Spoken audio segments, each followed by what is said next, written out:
Camera. Cool. That's alright. Alright. Oh, I'm shiny.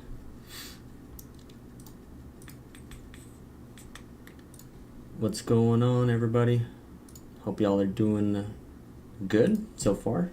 Ugh, my bad. I had a long day so far, so I'm a little tired, but hey, we're almost at the end of the day here. But happy Saturday night for folks in the US or anybody on that kind of time zone. If anybody's already into Sunday, hope y'all are having a good Sunday so far. Alright, so that's muted. Hold on, give me a sec. Let me go ahead and throw this stream into the Discord real quick.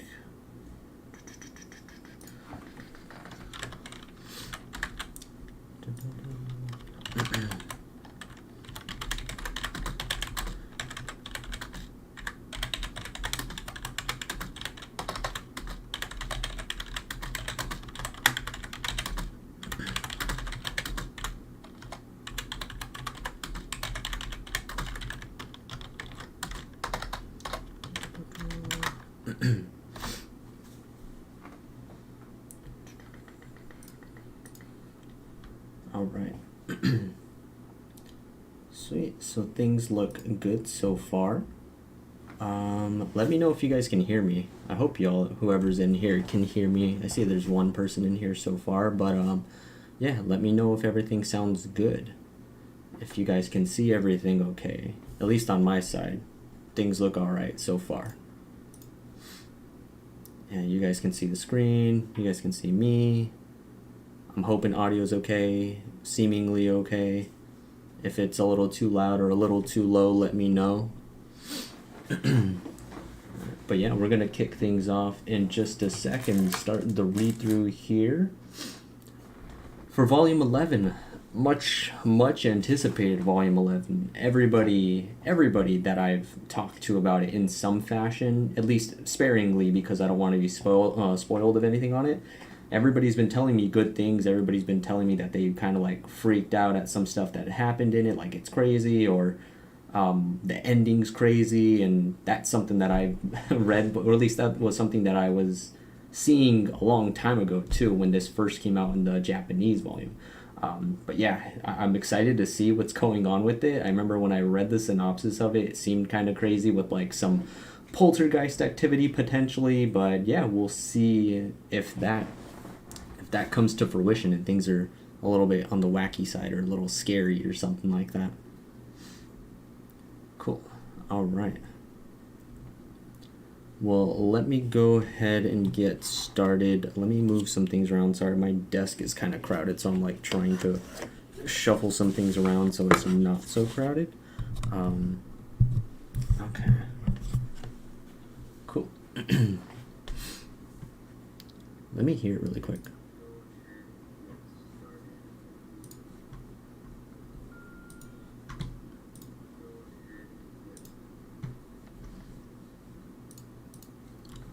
I want to make sure my audio is okay.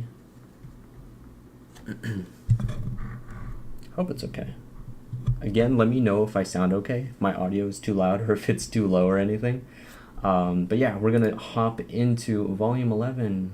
Finally, like I said, much anticipated, crazy stuff. Last volume was freaking nuts, or at least the end of it was... I like the whole light novel for volume 10, but the ending specifically was really crazy, and I love the heck out of it. Okay, so let's... give me one sec. Let me move something really quick.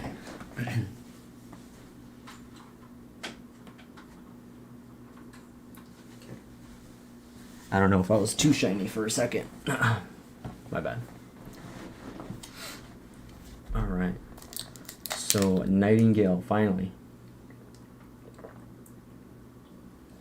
Okay, I'm hoping that they kind of carry on from the Toko Kirishima stuff that we got from before. Alright, so it says, not here, not here. Not here, I cried, over and over and over again, searching for anything good about me, finding only things wrong about me. I'm right here. In a world I loathe, hoping for love. And it says from Toko Kirishima's Hilbert Space. What is that? Hilbert Space. Okay. Chapter 1, Heroism.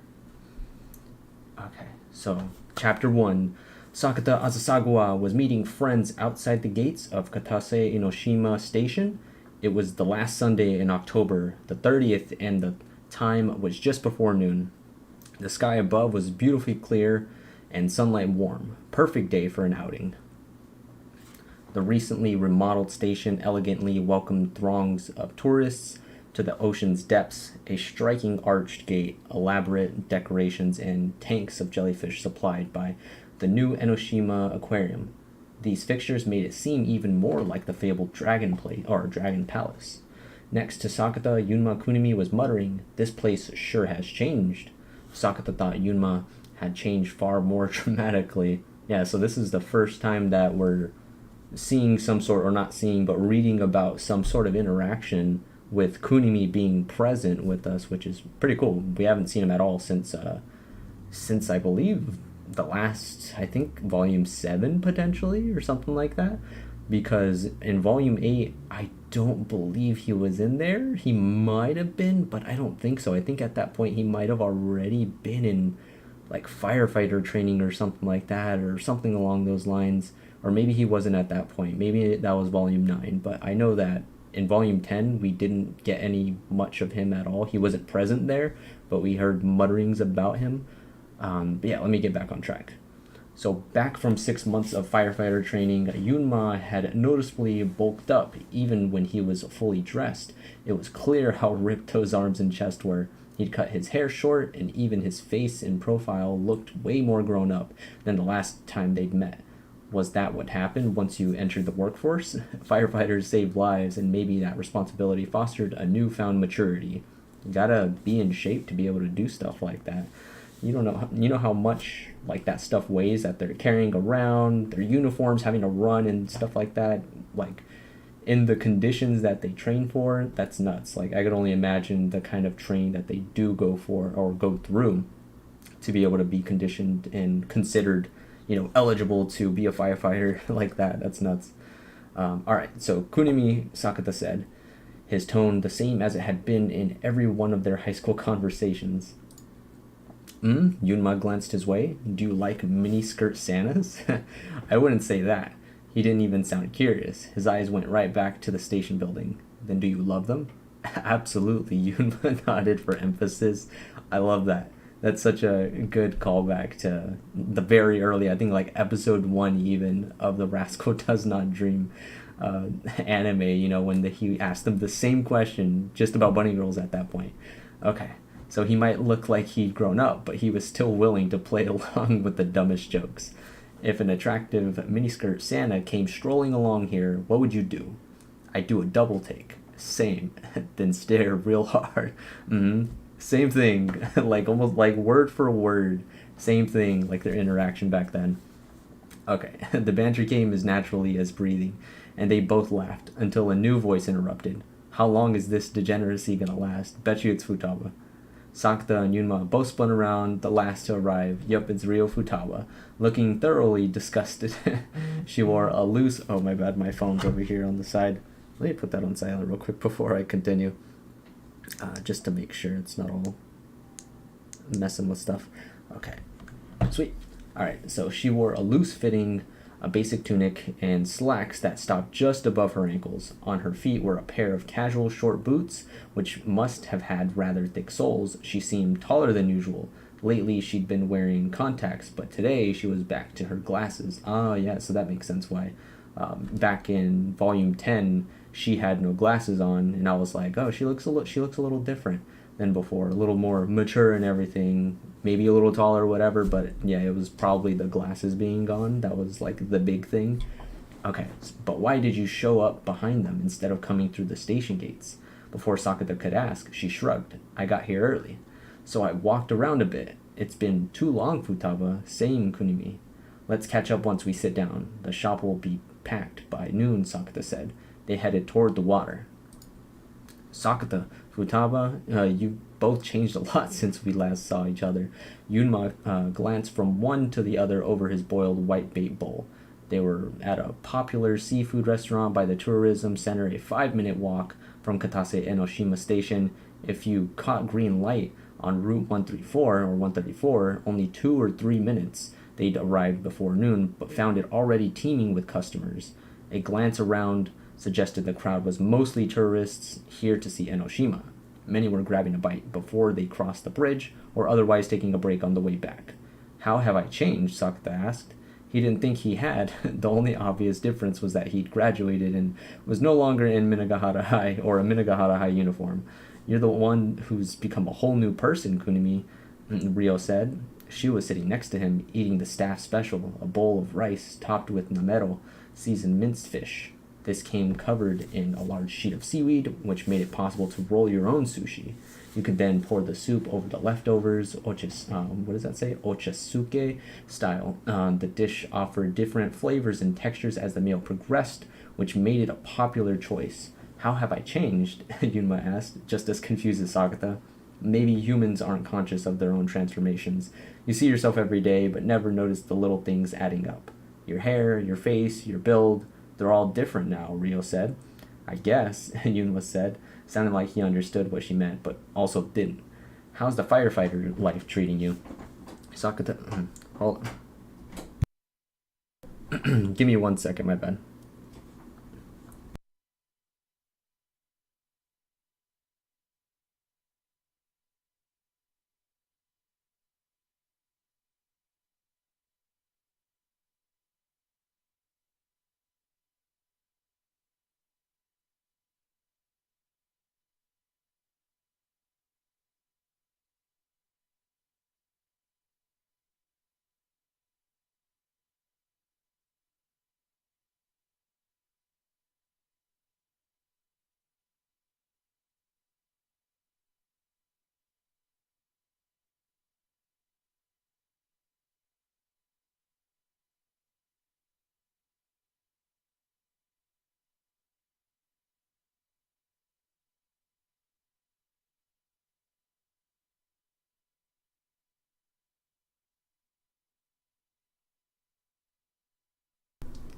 My bad.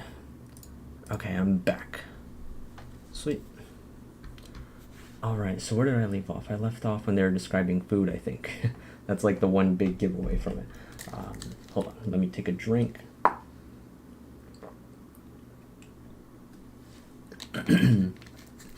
Oh yeah, they were talking about the firefighter stuff. So how's the firefighter life treating you?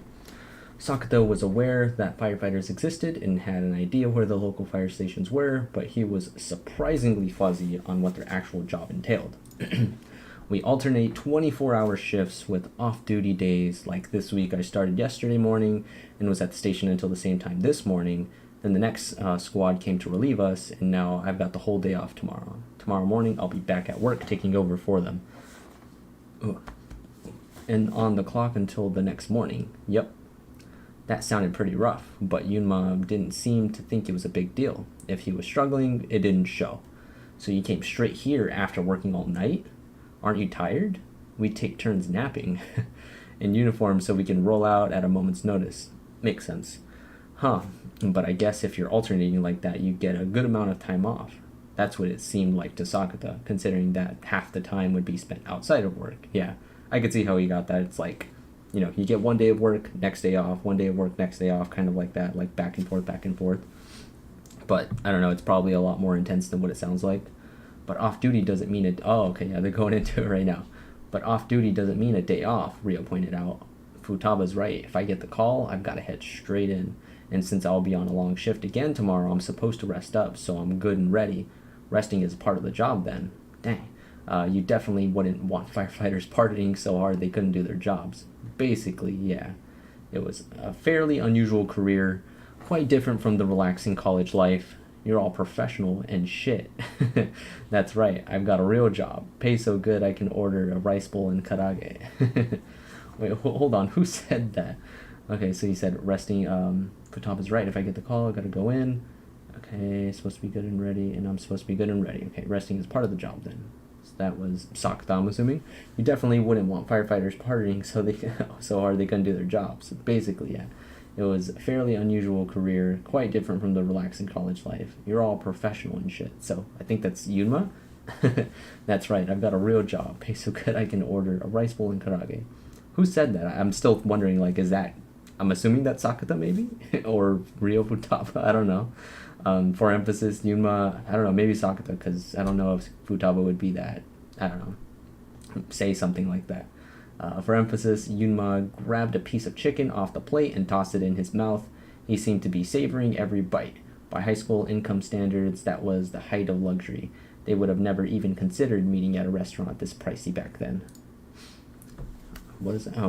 What is that? Borges scum, Sakata said, swiping some chicken of himself or for himself. You can have some too, Futaba. Just the one, she said, showing far more restraint.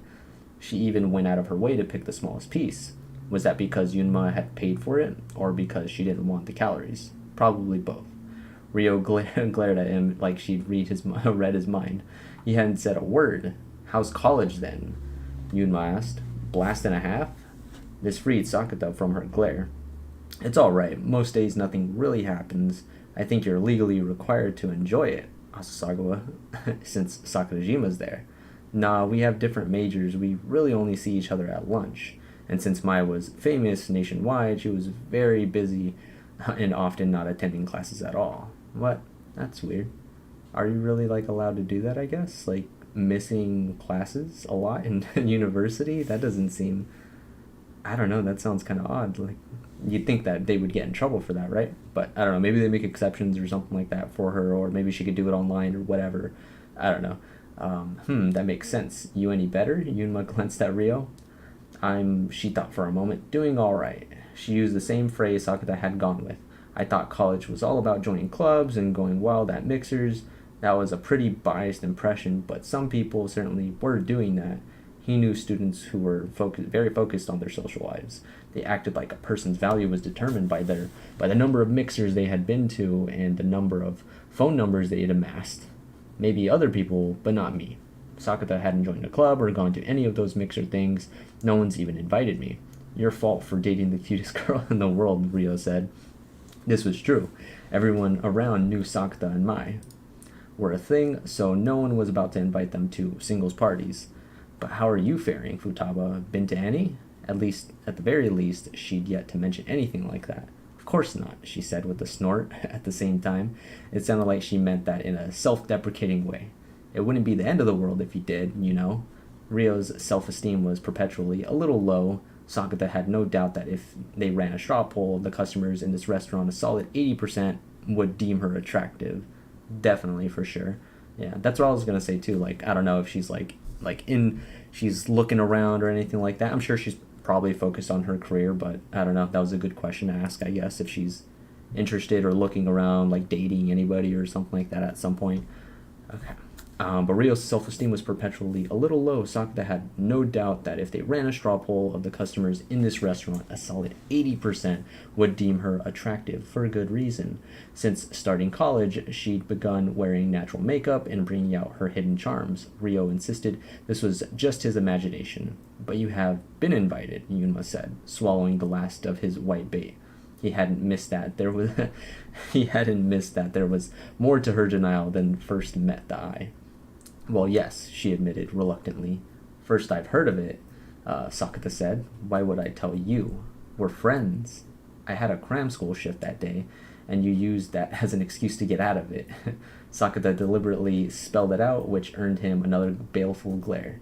He turned to Yunma for help, but only got the sound of a slurped soup. His friend was pretending not to notice his predicament. Luckily, Sakata was saved by the buzz of vibrating phone. That yours, Futaba? Yunma asked, already checking his own. Rio dug her phone out of her purse, and sure enough, she was getting a call. She glanced at the display. Classmate. Oh, man. Before I continue on, I just love this interaction that they're going through right now with just all of them and their banter and just them interacting as friends. It still has that same Rascal does, even though the time skip happened, it still has that same Rascal does not dream feel to it in their interactions that they had back in the day, even when they were in high school. It's just, they're probably just in a different setting, at some restaurant or something like that, some fancier one. But again, still same vibe, same funny banter that they go through. Rio and her, her witty remarks, Kunimi and his little funny things that he does too. But yeah, it's cool so far. Okay. Don't mind us, Yunma said, gesturing for her to answer. Sorry, she said, and got up. What is it? She asked, walking towards the door.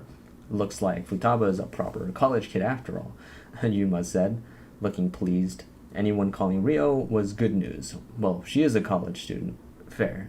Yunma didn't say it outright, but Sakata knew what he meant. Rio had spent high school all alone in the science lab, so this was an obvious improvement. The students at the cram school really trusted her, too. Sakata often saw her after classes, answering questions. On the other hand, both of Sakata's students tended to bolt. The second class ended. I heard from her. Wait, what? Sakata often saw her after classes, answering questions. On the other hand, both of Sakata's students tended to bolt. The second class ended. I heard from her? As if she'd say, she ain't you? I wouldn't either. Basketball club kid, 2 years under us, second year now. He's one of Futaba's students. So he would have been a first year when Sakata and Yunma were third. He's taller than me, so I bet you've seen him around. I bumped into him at the station last week. Dude got even taller. Bet he's nearly 6'3". I think there's one such giant. Sakata had been on the elevator with him and gone, damn. But I'm glad you're both doing well. You're the one who did a 6-month disappearing act. Training my ass. Sakata and Rio were the ones who were relieved that all was well with their friend. Looks like she's enjoying herself, Yunma said. Watching Rio on her call, Rio had her back to them, but her shoulders were shaking. Whoever she was talking to must have made her laugh. She probably had an awkward grin on her face, too. Did you ever consider going to college? Sakata asked. I guess a part of me did. Most people I know are going. Kanagawa Prefecture had a 60% higher education rate. That was the sort of fun fact you naturally acquire working at a cram school. But from his own experience at Minagahara, far more students were studying for exams, trying to get themselves into college. That 60% was just how many succeeded, and it didn't include all the students who ended up having to sit exams again the next year. Sakata was pretty sure something like 90% wanted to go to college. Only a handful were immediately entering the workforce, like Yunma, 1 or 2 per class. Anyone not in those groups were likely headed to a vocational school. But now that I'm working, it's actually a relief. Sakata surmised this was because his friend could finally ease the burden on the single mother who'd raised him. That's good. Yunma, that's a new thing. I don't think that we've heard before, that he was raised by a single mother. Dang, okay. New info for us. Yunma had already had planned to go down this path when they'd met back in his first year of high school. He decided it all on his own, and he'd achieved his goal. That would be a relief. No other word could capture it better, and Sakata was relieved to hear it. When Sakata didn't immediately say anything, Yuma joked, plus no more nodding off in boring classes. Firefighters don't study. When we're not out on the field, we're learning about how crews handled tricky problems in the past, etc. And there's a ton of drills and training. You act like that's fun. Muscles never betray you. Sakata couldn't relate. Well, then keep protecting our town. I will. There was a lull in the conversation, so they took a sip of water to fill it. Oh, right, Sakata. You got anything to say to me? Good work surviving training. Congrats on getting a posting. That cover it? I knew you hadn't noticed. What? I ain't telling now. It'll be funnier that way. He was lost. What was it he missed? Some schoolyard prank? Was there a note with an insult on his back? Yuma made it sound significant, but before Sakata could press the point, Rio hung up and came back. Sorry, she said again, taking a seat. Friend? Yuma asked. There are classes where you do experiments and write reports on them, but you've got to pair up for it. And that meant we got to talking. She wasn't doing anything bad, but her story sounded more like an excuse. Wait, what is she... Wait, let me reread that real quick. So she said, sorry again, taking a seat. Friend, Yuma? There are classes where you do experiments and write reports on them, but you got to pair up for it, and that meant we got to talking. Oh, okay. She always spoke so clear and emphatically, but this felt like prying teeth. What's she like? She's from Hokkaido, doesn't really know her way around Tokyo yet. All these trains, asked me to show her around, but it's not like I know. Sakata had heard this much before. I've been telling her to introduce us, but Futaba won't make it happen. Why would I let her meet you? I gotta ask her to look after you. What? So, yep, Yuma nodded. Yo, what's going on, Spicy Tofu? How you doing? Oh, what was I gonna say? Oh, dang it. I had a thought. I was gonna say something, but I can't remember now. Dang it. I think it had something to... Oh, it was the Kunumi thing. With, he was mentioning something. He mentioned something along the lines of, like, Sakata missed something, or did you notice something, or whatever. I don't know what it might be, but I don't know. There was one thing that I was, like, kind of wondering, is if he's still with that girl, what's her name? Saki Kamisato, I think, yeah, is her name. I'm wondering if he's still with her by chance, or if he, they broke up or whatever it may be. But I wonder how she's doing, I guess.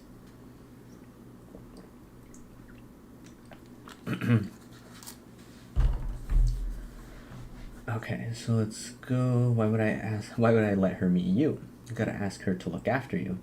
Yep, Yuma nodded. What are you talking about? She asked before letting out an exasperated sigh. I guess I could ask. Oh, he got his hopes up. Would you like to meet two boys who both have girlfriends? She was fully back in her stride now. Ah, gotcha.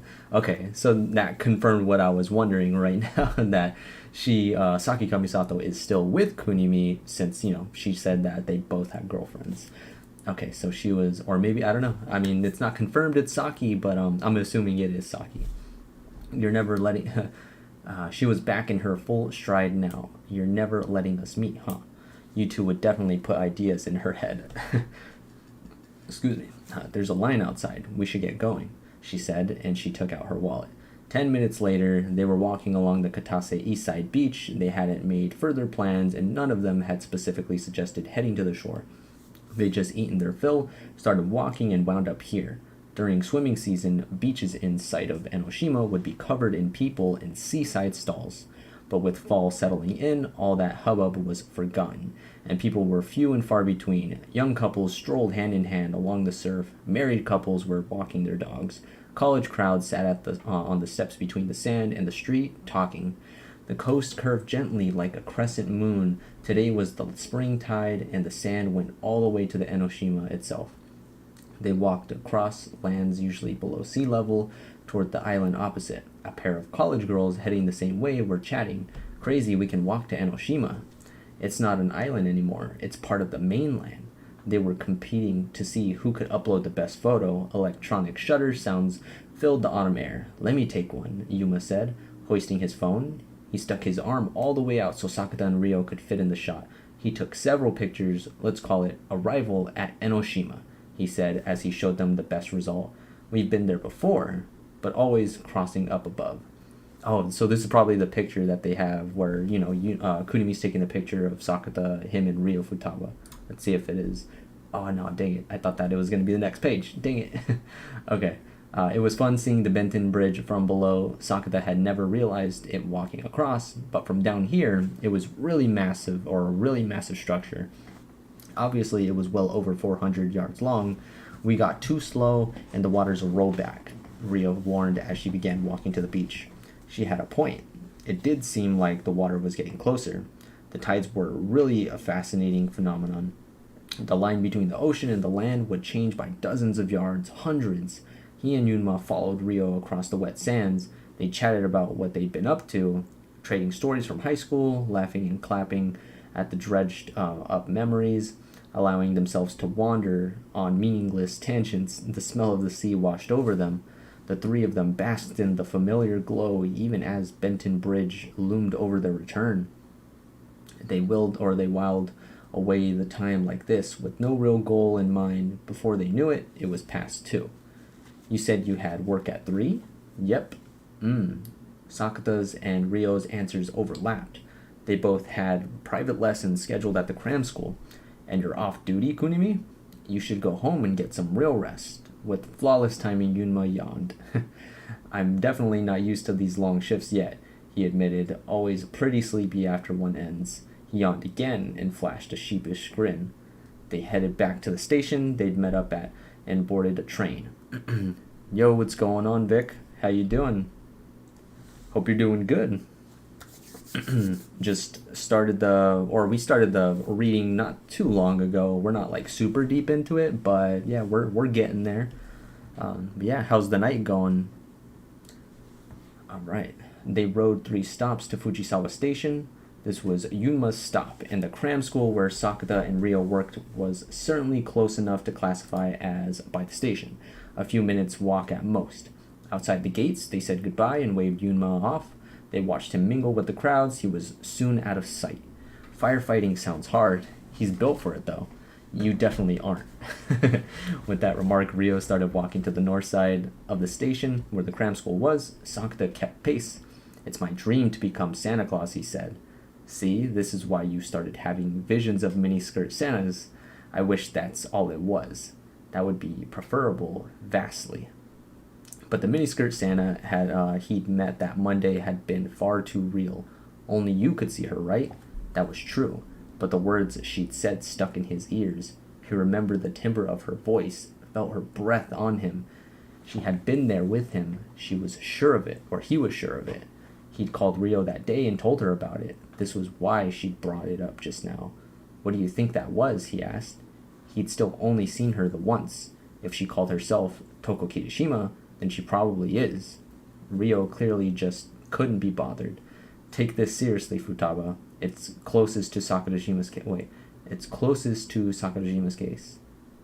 That's the exact same thing that I said when I think when I did that theory. Is like it's kind of like along the lines of like my Sakurajima's thing, where he's the only one that could see her at that point, when she didn't exist to anybody else but Sakata. At least eventually it dwindled down to Sakata at that point. But yeah, dang.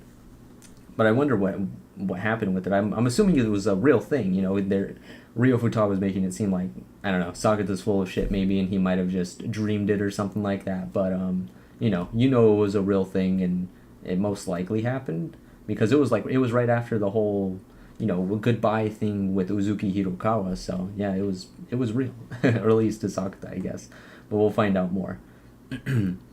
Okay, no one else had been able to perceive her or even remember she existed, but you know that better than I do, Asasawa. True. I looked into Toko Kirishima online, but nobody mentioned anything about miniskirt Santas. The only appearance she ever made were exclusively on video sharing websites. There were no reports of anyone seeing her in person. Some of her videos did feature a silhouette, but nothing that could possibly or positively identify her. And there was no guarantee that silhouette was even hers. All my investigation dug up was extremely dubious sounding speculation, like how she might actually be Mai.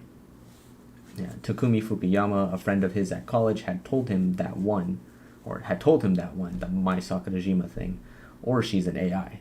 People sure do have wild imaginations. But if you look at it another way, it's actually pretty weird that there's so little real info in this day and age. Like, even if the papers and TV keep a criminal's name under wraps, you can usually find that somewhere online. Anyone and everyone could drop word whenever they felt like it, both handy and a headache. Truth and lies could be found everywhere in equal measure. But if she's like Mai, and no one can actually perceive Toko Kirishima, then it makes sense she'd be able to keep her identity secret. In which case, she'd been living like a ghost for 2 whole years. That's how long she's been a thing. Sakata had first heard the name Toko Kirishima in high school, straight from Mai's lips. A girl from her agency had recommended a video, and she started watching it. He had never imagined he might one day meet the performer in question, much less when she was dressed as a miniskirt Santa. The most thought he ever gave it was, is that the latest rage? 2 years as a ghost would be brutal.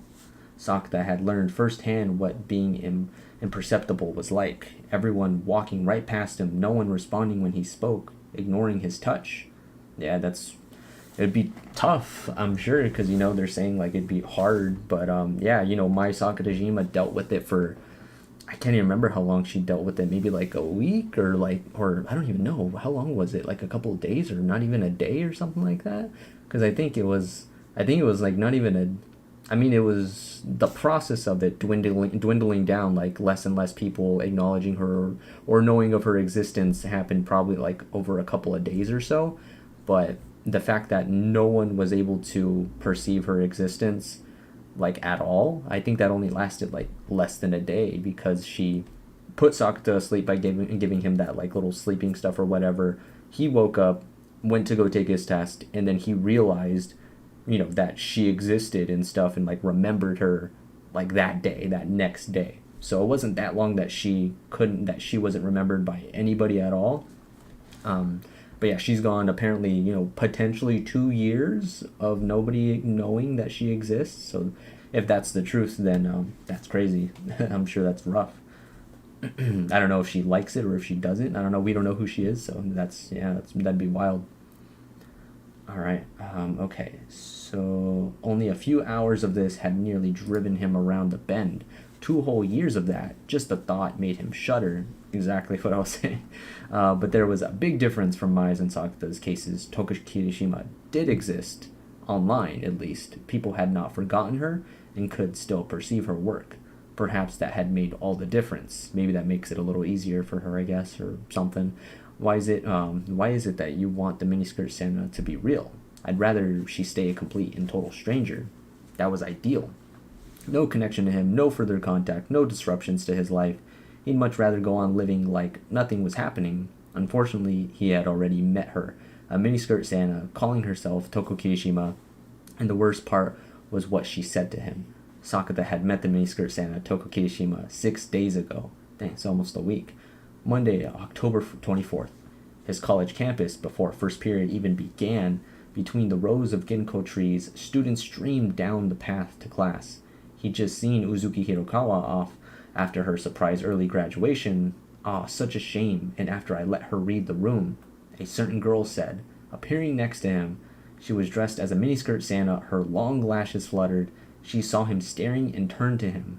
They'd exchanged a few words before she gave her name. I'm Toko Kirishima. All that was just her saying hello. The real meat of the matter came after, sandwiched by the conversation that followed. You made it sound like Zuki's adolescent syndrome was your doing. Damn it. Yeah, that's... Fuck. I knew I should have read this light novel so much earlier, because that's what I'm wanting to hear. Like, she was the one that did it to her, that gave her the adolescent syndrome. Why are you saying that? Oh my god. Okay. So he'd gotten the ball rolling, voicing his concern. That was the... Wait. Hold on. So yeah, you made it sound like Azuki's adolescent syndrome was your doing. He'd gotten the ball rolling, voicing his concern. That was the intent. She looked baffled that the events could have been interpreted any other way. Okay, so she's just like outright saying it, like she did it. Really, he asked, just to be sure. Really, she said, all smiles. How is that possible? You didn't know? Santa Claus brings presents to all the good children. Does that mean I've been good? You came to see me? Sadly, it wasn't Christmas time yet. Why is that all one word? That's weird. Halloween hadn't even come yet.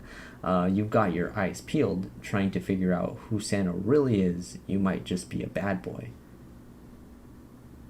Boots clicking, Toko made a circuit around him. She moved at a steady pace, her eyes never leaving him. The whole while, students were all around him, walking quickly down the path to make sure they got to class in time. Again, like nobody, like most likely acknowledging her at all. No one noticed the attractive miniskirt Santa. A few of them gave Sakata puzzled looks, wondering why he was just standing there. Do me a favor, he said, when the footsteps were right behind him. What? Stop handing out presents. As he spoke. Dang. Okay. Oh, man. Oh, that's so... Oh, damn it. My bad. I'm, like, getting all worked up right now over this, because he's getting to the point. Stop making people go through adolescent syndrome, Like, I can tell, he doesn't want to be involved in any of this. He doesn't want to have any more friends or any more family or himself going through adolescent syndrome. And he's telling her, stop making people have adolescent syndrome. Dang. And like she said, she straight up said it. She said it herself. I did it. And he's like, really? Just to be sure. And she's like, yeah, really. Fuck.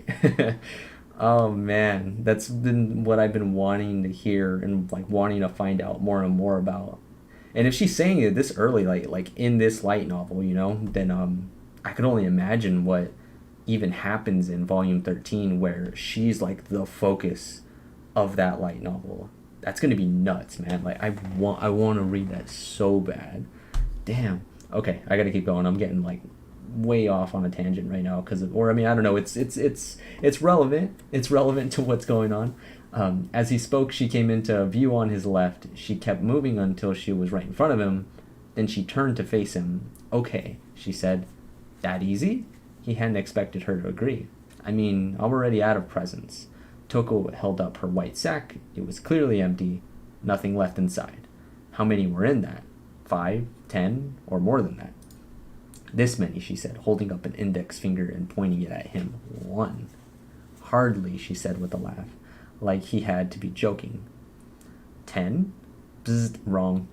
He really didn't want to go up another digit, but she didn't leave him much choice. 100? Not a number he even wanted to imagine. Not even close. I'm Santa Claus. 1,000? More like 10 million? The sheer scale of that number was so vast. At first, he couldn't even grasp it. Not a handful or even a bunch, but 10 damn million. Wait, what? Oh, so she's the one that said that. So he said, or she said, not even close. I'm Santa Claus. And he asked, 1,000? And she said, more like 10 million. Damn. And that's why he's saying, like, he can't even grasp that number. A handful or a bunch, but 10 damn million? So she's saying that he, or that she has potentially, given a gift, a quote-unquote gift to somebody, adolescent syndrome to 10 million people. That's nuts. How can people, still not believe that then? That's ridiculous. If it's that, massive, if it's happened on that scale of, 10 million people potentially, how could people still not know about it? Or how could people still be thinking it's, a myth or, whatever? I don't know. It's maybe just people trying to cover it up in some way or just trying to make people think or trying to convince people that it is some sort of myth or something along those lines. You know how people are. They're just they try to keep things under wraps and stuff. But yeah, that's nuts. If it's on that massive a scale and she's done it to that many people, then how can it be a myth? I'm like, what? That's crazy. All right. So she said, see, him and her and her and him and her and what? So him and her and him and him and her. Toko said, pointing at people in the crowd. I gave them all presents. She looked very pleased with herself. That everyone she pointed at had some sort of adolescent syndrome like Zuki. Was that true for 10 million people not here? His mind couldn't even process the thought. Santa, you're only supposed to work on Christmas Day. He managed after a long silence. True. Well, they're the ones who wanted presents. She's one of them. Toko was looking his way, but not at him. Her gaze went past where he stood to somebody behind him. Oh, it's Ikumi Akagi, watch. Who was she talking about? He slowly turned around. A college girl was walking at the edge of the path. He recognized her. Ikumi Akagi, his classmate back in junior high. Sakata had no idea if everything Toko Kirishima had said to him was true. She'd given out adolescent syndrome like it was a present, because that's what Santa Claus did. To 10 million people, Ikumi Akagi among them. A ridiculous story, a huge pain in the ass. What's your take on it, Futaba? We can't prove that it's true or prove that it isn't. I guess not. That's where they were at. That's where they were at right now. But if it's true, doesn't it back up what you said before? He asked. When I talked to you about Zuki, you said that the adolescent syndrome was affecting all college students, making them all read the room. Ah, okay. So if that's the case of what they were talking about on a mass scale or whatever, then it might have been on an individual basis or on an individual level or something like that. But it was just affecting that many people, maybe up to, accumulating up to 10 million people or something like that. I'm sure that them all didn't accumulate up to the 10 million, but they were just a part of it, and there's a lot of other people around the world that she's bestowing presents to. Damn. What's going on, average enjoyer? How you doing? How's the night been? Man, how's everybody's day been so far? I'm losing my mind right now because of all this stuff happening. Because I'm getting answers to what I've been wanting to hear about for a while now. But yeah, I hope you guys are doing good. Hope the night's going well, wherever you guys are, or morning, or whatever time you guys are at right now. Okay, making them all read the room. When he'd first heard that, it had sounded like far too many people, and he'd almost laughed. Rio herself hadn't really believed that theory, but if 10 million people were affected, then all college students no longer sounded so absurd. If it was real, what would you do? She asked. Be very surprised? Not going to be a big old hero and step in to cure them all. All 10 million? Yes, all 10 million. Afraid I'll be too busy flirting with my. Doing good, man. I'm glad to hear it. Doing pretty good. Had a little busy day so far. Just went to go get some food. Went and worked out some. Got some stuff done. Went to go ship off a package and everything. But yeah, other than that, and then made dinner and everything, and took care of my animals and stuff. And yeah, I mean, good things all around. Little bit of a busy day, but not too bad. Yeah, I'm a little tired after all the workout and stuff. Played basketball a little, but yeah, I'm doing good though. But yeah, good so far too, because this light novel has been pretty damn good. You said I usually read the volume before you do your reading, so it's a nice change of pace. Oh, okay, so you're reading it along. Nice. Or you're I mean, I'm sure you'll probably read it yourself too, because I think you're just hopping in. But yeah, this is it's good so far, man. It's given us some good meat from the Toko Kirishima stuff right off the bat, like almost right off the bat, kind of. They had a little thing in the beginning, but man, they got to it though. All right, so he'd never been the heroic type, and this world didn't seem like it needed any heroism. Several days had passed since he'd spoken to Toko, and they'd been just like any other. Adolescent syndrome was hardly causing a worldwide panic. Nobody was begging for help. Villains were not out and about wrecking everything.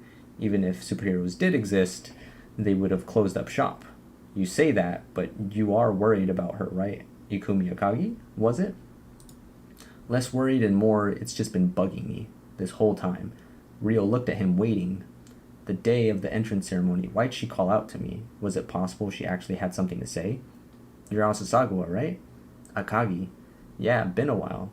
Has she meant to say more? If Nadaka and Uzuki hadn't caught up with him, would she have? And now in hindsight, you're thinking that might have been connected to adolescent syndrome? Rio could see where he was going with this. Adolescent syndrome was all about mysterious phenomena that nobody would ever believe, but in junior high, Sakata had publicly insisted it was real. Ikumi had been in the room for that. Oh yeah, so in junior high, so that was when the whole thing happened with Kaide, I believe, and what happened, I think at that point happened to him, I think. At least timeline-wise, yeah. So he was saying that adolescent syndrome was real and all that. So yeah, because that was when the whole Scar, like, hospital accident thing or whatever happened. So he was saying that adolescent syndrome was real, and people were probably thinking he's crazy, and she was there for that, so that makes sense. What's going on, Azur? Hope you're doing good. How are you doing? Hope y'all are... Wait, hold on. What do you say? What are you saying? Are you buying the new Blu-ray with the English dub? Oh, man. I kind of want to. It's like, I think it's like $128, and I'm like, I don't know if I should. But I can't remember how much the other things were, because I got the Dreaming Girl like DVD set thing, and then the Bunny Girl Senpai version or whatever. But I can't remember how much those even cost. Maybe it was around the same or something like that. But I don't know. I might, and I want to, because I want to hear the English dub. I want to hear who voices them, if it sounds good and everything too. But yeah, I might do it, but I'm on the fence about it. I'm not 100% just yet. Are any of you guys getting it at all, or thinking of getting the box set, the Blu-ray stuff? It looks cool. I love the art on it, the Mai Sakurajima. I'm pretty sure there was another picture too. There was another nice like art piece within it too, where it's like all the girls standing on Shichirigahama Beach, which looked really, really beautiful. But yeah, let me know if you guys are getting that stuff too. Oh man, dude, I know. I was gonna make a video talking about that too, about the Right Stuff anime thing going down. I was like, oh, that sucks, because I preach it to my friends or to anybody, to you guys too, of like, go to Right Stuff Anime, go to Right Stuff Anime, kind of, because Right Stuff Anime, I've had nothing but good things happen with Right Stuff Anime.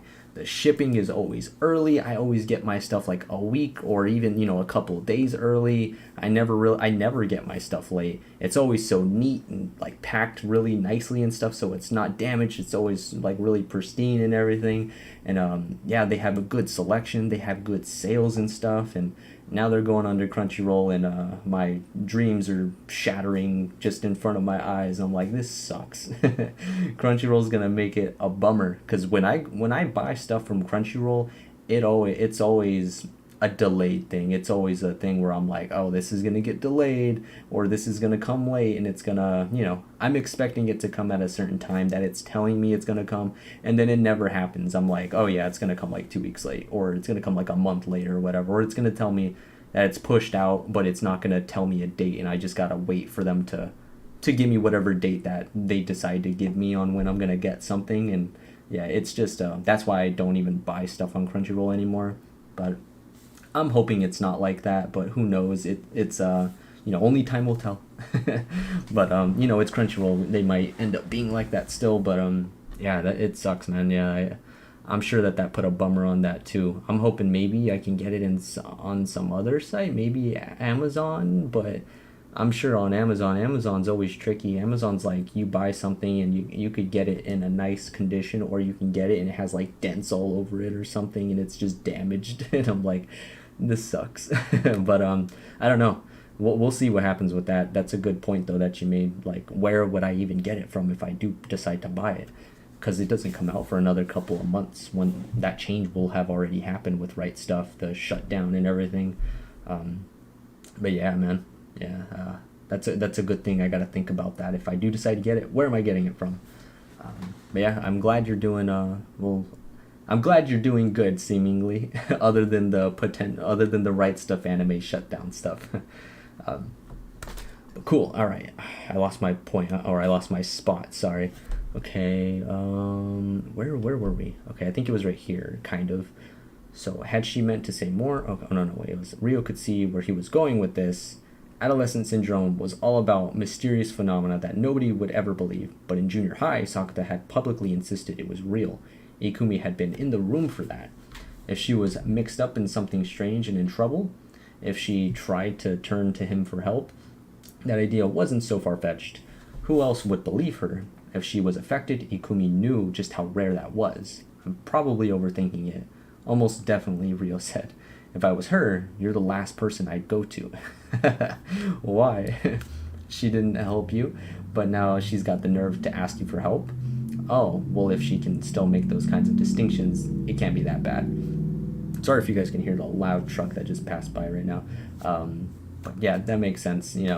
He's not that petty of a person. Sakata's not going to be like, oh, just because she didn't help me, I'm going to be an asshole back to her or whatever.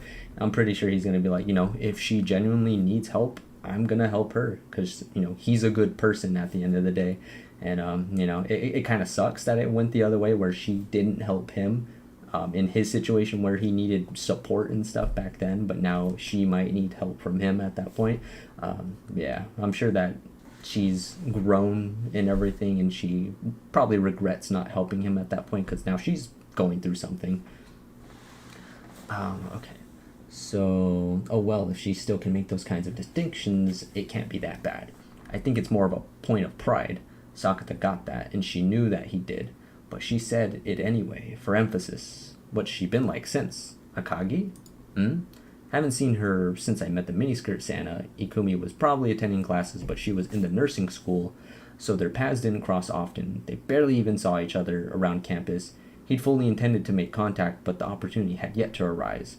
Maybe it's for the best if you don't run into her again. I'm saying you're better off having nothing to do with either Toku Kirishima or Ikumi Akagi. Well, glad my friends still worry about me. By this point, they'd reached the building that housed the cram school. I just don't want you coming to me for advice, Rio said, punching the elevator button. Yeah, that's true. He's gonna be like, I know, that's like the go-to, Rio Futaba. So she's like, don't get yourself involved with any of this because I know you're going to come right back to me. 4-3, the flashing numbers of the floor indicators were steadily coming down. I know saying this won't change anything. What? If you keep this up, it'll be just like what? Like how detectives constantly stumble across murders. The bell rang and the elevator doors opened. And what advice do you have for me there? If you run into the miniskirt Santa again, get her phone number. With that, Rio stepped into the elevator. He followed her. I've got a girlfriend. Am I allowed to ask girls for their number? That's what rascals do, Rio said with a smirk as she pushed the button for their floor. Between hanging out with Yuma, his class at the cram school, and a shift at the restaurant, Sunday was a long one. Yet Monday still came at him in the morning, a depressing way to start the week. He was woken up by his cat Nasano stepping on his face. He made breakfast for Kaede, got ready to go, and left the house, all part of his typical routine. But that's where routine ended. His route to school was not at all typical. The view out the window wasn't the one that he'd been staring at for 6 months. From the moment he left home, everything he'd seen was new. For a good reason, Sakuta was sitting in the passenger seat of a car. Mai was driving, and obviously that meant they were taking a different route. Oh, okay. That's weird. Okay. That was like, wait, what's going on? I was about to say, like, it sounds so normal, like how we see it back in the anime or back, in the old days when they were in high school and stuff. Nasano walking on his face, him making stuff for Kaede, and everything like that. But now he's like, wait, I'm doing something different. Mai's driving me, just things change. This is where that picture comes from, where Mai's driving. Nice. I like this picture. It's cool. It's so weird seeing her driving, and at the same time too weird because I'm like, how cars are different and stuff in the world, where in the US cars always have the wheel on the left hand side, where I could see her, she's on the right hand side. So I was like, wait, what's going on? But I forgot about that. Okay, cool. She'd called shortly after his shift last night. I'm filming at the studio in town. Tomorrow I'll be driving in so I can drop you off at campus. A morning driving date with Mai. He wasn't about to turn that down. And in a car, they didn't have to worry about prying eyes, didn't have to worry about anyone eavesdropping on their conversation. This moment was for them and them alone. Will you be back late tonight, Mai? Yeah, almost certainly. Why? I don't have a shift, so I thought I'd have dinner waiting for you. But if she'd be back late, that wouldn't work. You have work tomorrow, she asked. Which one? Cram school? Then you'll be back by 9. If I rush, I can make it back by 8:30. Go ahead and walk. I'll cook for you. Any requests? Everything Mai cooked was good, so this was a tough choice. As he dithered, a very cross voice answered for him. Curry. Putting on his best scowl, he turned to the back seat. Nautaka was sitting there, glowering even more than he was. How long have you been there, Toyohama? The whole time. You shouldn't have said anything. I let you have the passenger seat, didn't I? But were you grateful? Nope. That was like, what the heck? He was just going on about saying this moment was for them, or this ride was for them. And then she comes and interrupts, and he didn't even know she was there. Thanks for ruining our morning driving date. Then curry it is, Mai said. Nataka's proposal had somehow won out. Do I not get a vote? Serves you right. He could see Nataka's triumphant grin in the mirror. Despicable. You met up with Futaba yesterday, right? I did, and Kunimi. What'd she say? Mai left out the specifics, but he knew what she meant. There was no need to make her elaborate. She was asking about the miniskirt Santa about Toko Kirishima. The way nobody else could see her was an awful lot like Mai's own case of adolescent syndrome. That's probably why it was bugging her. Futaba suggested I try to get her phone number. You sure do collect female.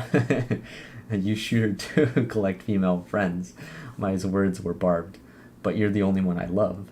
I'll allow it. I suppose asking this Toko Kirishima directly is the quickest solution. Dang. Yeah, but it makes sense that it's the closest thing to Mai Sakurajima's because, at some point people were able to see her. With Sakuta's, it was different because nobody was able to see him at that point. Like, he started off with nobody, able to see him. It didn't start off with these people being able to see him, and then it dwindled down or whatever. He was, non-existent to everybody from the jump. Mai Sakurajima, some people knew who she was, and then it kind of went away as they, started falling asleep and whatnot. Yeah, based Mai Sakurajima, right? Taba, okay. I'll allow it, I suppose, asking this. Toku Kirishima directly is the quickest solution. Is this the miniskirt Santa you met? Nataka interjected. She didn't look up from her phone and didn't seem that interested. You sure you weren't just daydreaming? Nobody would wander around campus dressed like that, even if they were invisible. A sensible statement, really. She's calling you out, Mai. I was about to say, Mai Sakurajima did that. To be fair, Mai hadn't gone for the miniskirt Santa look. Her outfit had been even sexier, a proper bunny girl outfit, and she'd worn it to the library instead of a college campus. The moment they hit a red light, Mai reached out to pinch his cheek. Ow, that hurts, Mai. Mai was smiling pleasantly, but the look in her eyes warned him not to blab. True, it is supposed to be our little secret. Ow, Mai, the light, it's green. Okay, wow. Now that I think about it, I guess, I didn't realize that, that's a secret and that nobody else knew that she did that. For some reason, that didn't, I guess, dawn on me. He's the only one that has seen that in some fashion.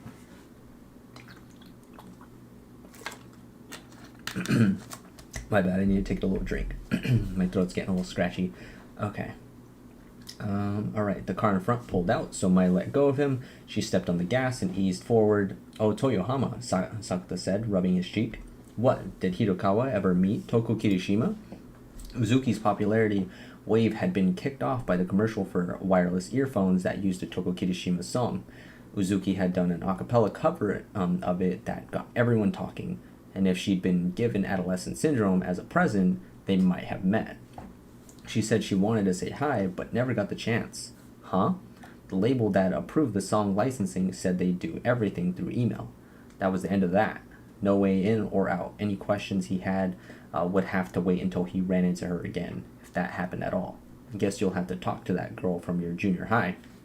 Yeah, he wasn't thrilled about the prospect, but it was more of a tangible lead than chasing a miniskirt Santa who might not even exist. Ikumi Akagi was definitely a student at his college. The view out the windows was starting to look familiar. Up ahead, he could see Kanazawa Hake Station, the nearest stop, so they'd left Fujisawa only 40 minutes ago. This moment with Mai was all too fleeting. Don't fall asleep in class, she said as she let them off in front of the station. If I get to dream about you, I'd rather sleep. He choked just before shutting the door. He watched her mouth an insult, then drive off with a smile. Okay, so we are just starting off on chapter 3. Alright, not bad. So good start to the light novel so far. So first 2 chapters were really good. Let's see what chapter 3 has in store for us. After second period, Sakta stopped by the ATM, then stepped into the cafeteria to find it absolutely packed with hungry students. He did not see an empty seat anywhere. Undiscouraged, he kept looking. Then his eyes found a back. He recognized that half up hair bun was definitely Miyori Mito, a relatively new acquaintance. She was alone at the table for 4. He approached and asked, "Mind if I join you?" Miyori looked up, udon hanging from her lips. She slurped up the noodles, then chewed. Only when she swallowed did she make a show of annoyance and say, "I'd rather you didn't." I'm surprised. She's the one that's usually coming up to him on multiple occasions or whatever, or inviting him in some fashion, I guess, at least based on the last light novel. And now she's just like, no, get away from me. I guess I don't know, maybe Rio Futaba's gotten to her in some fashion if she's talked to her. But damn. Okay, the gleam in her eyes made it clear this was payback for their first conversation. Oh, okay. I shall anyway, he said, his tone as contrived as hers. He sat down across the table from her. You alone today, Asasagawa? Look again. I'm with you. You are obnoxious. He opened up his bento box and started eating. He'd only bothered bringing it to the lunchroom because they had hot tea for free. And if there was someone to eat with, all the better. You alone today, Miyori or Mito? Usually when he saw her here, she was with other girls from her major. Look again, she said. I'm with you. Oh, you are obnoxious. It seemed polite to respond in kind. Maya's working today, yesterday, and the day before. Yet she was still earning enough credits. Mad respect. Ah, fine. Take mine too. Miyori dramatically produced 2 large jars out of her bag. They were both about the right size to carry one-handed. One was labeled strawberry jam and the other blueberry. Why the jam surprise? Is it jam day? Maybe there was some sort of jam gift custom like how people handed out chocolate on Valentine's. Jam day is April 20th, I think. It exists? You would have to look up how that happened if you remember to. It reminds me of like how like every day is a national something day. If you have like calendars that show you, I have a calendar that's like that where it shows you every single day is national this day or whatever. I didn't used to have one like that, but I remember a lot of people were always like, oh, it's national this day, and I'm like, how, like, where are you finding this out? And then I finally like stumbled upon some of those things. But I feel like it just gives people an excuse to just indulge in something, I guess. Like it's National Pizza Day or National Chocolate Day, and everyone's like, I gotta do it. It's National whatever. It's National whatever day. But yeah, it reminds me of that. Okay, so what did she say? She said he would have to look up how that happened if he remembered to. I brought these back for you. Manami got her license, and to celebrate, we all went on a drive. This the girl who didn't invite you to the beach? Okay, that's extra obnoxious. She pointed her chopsticks at him sternly. Bad manners, he said. Where do you think he went or we went? She asked, putting her chopsticks down. Good question, he said. While reaching for the jars, the answer was written right there on the back, next to the nutrition label. Nagano? The manufacturer was based out of Karuizawa, more specifically the Asasagawa rest area. She fixed him with an extremely broad grin. Not that funny, he said, putting down the jam. Certainly not a joke worth being smug about. I'll be taking this back. Miyori snatched the blueberry jam away. He didn't want her confiscating the strawberry too, so he put that away in his rucksack. It was highly probable he'd put his foot in his mouth again. Thanks for the jam, your friend. Miyuki, was it? Manami? You've patched things over with her? When he'd first met Miyori, she'd been in a bind. The guy Manami was after had been far more interested in her. Or more accurately, Sakta had thrown that idea out there and Miyori had more or less admitted it. We're all in college now, that much we can manage. No one benefits from a long-running beef. Miyori rolled her eyes and then noisily slurped up the last of her udon. She invited me to a mixer today. Hot guys from a top city. School are going to be there, apparently. Chewing her udon, she managed an awkward smile. I may have mentioned it, she promised to set up a mixer to make up for the beach incident. I vaguely remember. I assumed it was an empty promise, Miyori winced, and since it's for me, I can't bow out. She muttered, looking like a kid who'd been served food they hate. She didn't want to eat it, but knew her parents wouldn't let her leave the table until she did. No escape. Well, you're in college now, you'll have to manage. No one benefits from a long-running beef.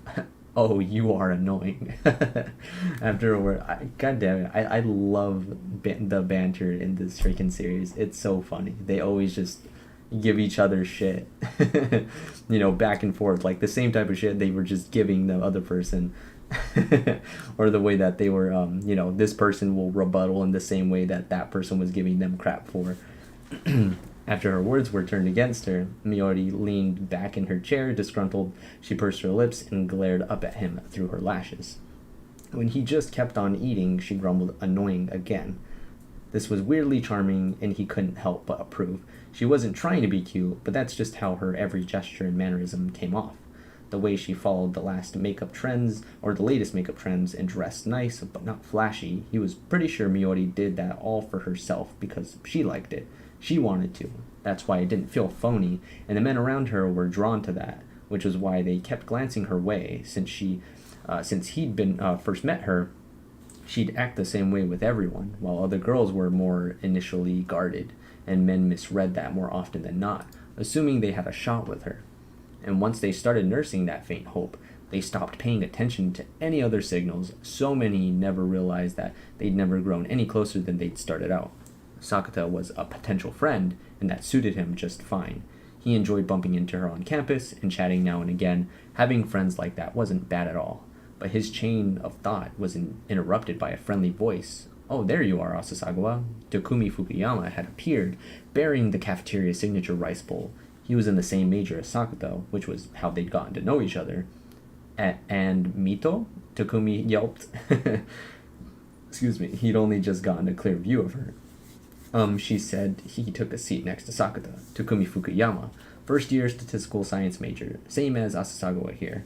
Miori Mito, first year international management, but we're in the same core classes, right? You were at that party. By this, she meant the gathering at the start of the term, where she and Sakata had met. That I was. Takumi leaned forward, far too excited that she'd remembered him. Oh, that's where that picture was from. Now we get to see Takumi Fukuyama. I was gonna say, I've seen this picture before, and I was wondering who that person was. Okay, so this Miori Mito Takumi Fukuyama, and she's just like, what the hell? Because he's, excited at that point. I'll leave you kids to get acquainted, Sakata said, packing up his empty lunchbox and rising to leave. Miori was being cross with him, so a hasty retreat seemed in order, but Takumi's hand clamped down on his shoulder. Stay put, Asasagawa. I need a favor, and that him was looking for you. With the yokoichi don? This was the school special, and he'd ordered one with extra rice. Can't fight on an empty stomach. Finding meat isn't war, so you could have managed. Sakata had missed his chance to leave, so Miori stood up instead. I'll leave you kids to get acquainted, she said, with a smirk, and she took her tray off to the dish return. You sure, Fukuyama? About what? Your shot at getting to know Mito. You think I'm ready for that? You want a girlfriend so bad, I figured you were always ready. If I was ready, I'd have a girlfriend by now. Fair. You free today? I got classes till 4th period. I know, I mean after. I'll be busy washing my cat. Then come to this mixture instead. We got a man out sick and gotta make up for the numbers. Did you not hear me? If Nasuno didn't get that bath soon, she'd start to smell like a zoo. You remember Ryohei Kodani, the international management dude a year above us, who showed up at the core curriculum class party even though he's not in that class? No memory of him whatsoever. Miori was the only new name he'd acquired in the bar near Yokohama Station. Arguably, he'd also picked up the name of Miori's friend, Manami. Then again, he'd been pretty sure her name was Miyuki until then, or until like a minute ago. Anyway, I'm in Chinese with Kodani. We were talking about mixers, and he went and set one up. Sounds too good to be true. Watch yourself. And all 3 girls are from the nursing school, Takumi said. And, okay, so this is probably, Ikumi Akagi's gonna probably be there, because they mentioned that she's in the nursing school. As if this was a grave import. Are they? That did get his attention. Very good timing. We're talking nurses, man. Nurses! You should be way more excited about future nurses. They're just college girls right now. They were no different from anyone else at this point in time. What do nurses not do it for you? Or what? Do nurses not do it for you? He looked at Sakata as if it had never once occurred to him that this was even possible. If you'd said miniskirt Santas, I'd have been there in a flash. That'd work, yup. Takumi nodded emphatically, but it wasn't like Sakata had zero interest in nurses, especially given his interest in a certain someone, Ikumi Akagi, was in the nursing program here. Odds that she'd be at the mixer were slim at best, but people in the same major as her might know what she was up to. If you could get them talking, it might be worth it. But since Sakata was dating Mai, going to mixers at all was questionable. Whatever the motives, he did not belong there. He weighed his options. You gotta come, Asasagawa. Won't bringing a taken man spoil things? The goal wasn't exactly to make friends. Sometimes it might turn out that way, but mixers were primarily events for singles looking to hook up. The way I see it, that's one less rival. Meanwhile, I just sit there basting in the girl's scorn. No thanks. From the perspective, it was the same as having one less guy, and he did not want to subject himself to that. You don't care if I never get a nurse girlfriend? No, not really. I'm begging you. Takumi slapped his palms together. Mai would never approve. But what if she does? Takumi was not about to let this drop. Surely there were other people he could ask, but arguing that wouldn't get him anywhere. Fine, I'll give her a call and see. If she says no, you'll just have to deal. Cool. Now he just had to ask Mai and get himself chewed out. He assumed that would happen, but it didn't. Mai's answer was nothing like what he'd assumed. Oh, okay, so she was seemingly cool with it, I guess. She's so understanding, that's nuts. Most girlfriends would be like, what the fuck? Like, what are you doing? Like, are you kidding me? That'd be nuts. That's most girlfriends, or at least, I don't know. I'm sure he explains the situation and she understands, like, rationally. Some other people don't react in that same way. Alright, long story short, Maya's approval was granted with shocking ease. Before afternoon classes began, he'd swung up by the payphones near the campus clock tower and called her number. He figured she'd be at a shoot and unable to answer, but she picked up on the first ring. What? Maya had been checking a text from her manager between shots. She seemed surprised to hear from him, so he patiently walked her through it. Got invited to a mixer, and someone dropped out last minute, so it's today. So, the girls are from the nursing school here. I shouldn't go, right? He really sweated that last line. Why not? Mai said, like this was no skin off her back. I mean, I can't, he said, vetoing his own proposal. Sakata, if you blow this chance, you'll never get another. Okay, so she knows what this is for, I'm assuming. You should still stop me. You're my girlfriend. I'm granting you special permission just this once. Still, he fretted. You're the one who asked me, she scoffed. Why are you trying to back at it? I know, she's like, here you go. And he's just like, there's gotta be something, like, please stop me. Like he's gonna do something, or I don't know. They had definitely swapped positions somewhere along the line. You're sure? If you're this reluctant, I'll allow it. She sounded pleased. What if I was super eager? I'd insist you come see me right now. She let out a mischievous laugh. I might have preferred that. We're filming, so you'd be in the way. Stay put. Aw. I hope you're figuring something out, she added, the emotion draining from her voice. He knew right away she was talking about Ikumi Akagi. The moment Sakata mentioned the nursing school, she'd understood why he'd brought up the mixer, and while fully... Oh, wait, hold on. Okay, I thought I skipped to the next page. Yeah, that's what I assumed too. She, like, immediately was like, okay, go. Whatever, because of the nursing school Ikumi Akagi situation. Aware of that, she had toyed with him for a while first. Not getting my hopes up, he said, but I'll give it a shot. Even if these girls were from her major, they might not know anything about Ikumi. There were tons of students in every major, and you never matched names to faces for the majority. Even if one of Ikumi's friends had happened to be at the mixer, it wasn't exactly the sort of scene where you could sit and talk for any length of time about someone who wasn't even there. Best he could hope for was to say, oh yeah, there's a girl called Ikumi Akagi in the nursing school, right? I went to junior high with her, and sound like he was bragging about being from here. Saying that you're going in with low expectations is just mean to the girls who'll be there. Then I guess I'll carry a faint hope. Maybe they'll be cute, Mai said, playing along. Fukuyama says they're all cute. Cuter than me? I couldn't handle that. A wardrobe call. Gotta go. She instantly snapped back to work mode, and he heard a woman talking behind her. Her stylist and makeup artist must have stepped into her trailer. Knock 'em dead. Will do. Bye. And she hung up. And thus Sakata was allowed to participate in the mixer with nary a word of scolding. When fourth period core mathematics ended, he and Takumi got up and left together. Down the teeming corridors, down the stairs, and out the building they went. The Ginkgo lane was packed with students heading home. The procession continued on the far side of the gates, along the tracks to Kanazawa Hake Station. On the sunset-drenched platform, an express-bound for Haneda Airport had just pulled in, and they managed to squeeze through the doors in time. They stood at the door, gazing through the window. I'm starting to tense up, Takumi said. He was being completely serious. They just reached the Kanazawa Bunko station. Only one more stop. I know a good way to relax. Yeah? What? Takumi took the bait. First, put your index fingers in the corners of your mouth, like this, then turn them out, pulling your lips to both sides. Takumi did exactly what he was told. Now say, Kanazawa Bunko. Kanazawa Bunko. Made you say poop. With his lips pried open, he couldn't make a B sound. The doors closed, and they pulled out the station. Takumi took his fingers out of his mouth, quietly waiting for a justification. Weird that I got a big laugh at my elementary school when we're in college. Feel free to bust that out at the mixer if you can't think of anything to say. I'll do absolutely everything in my power to avoid that.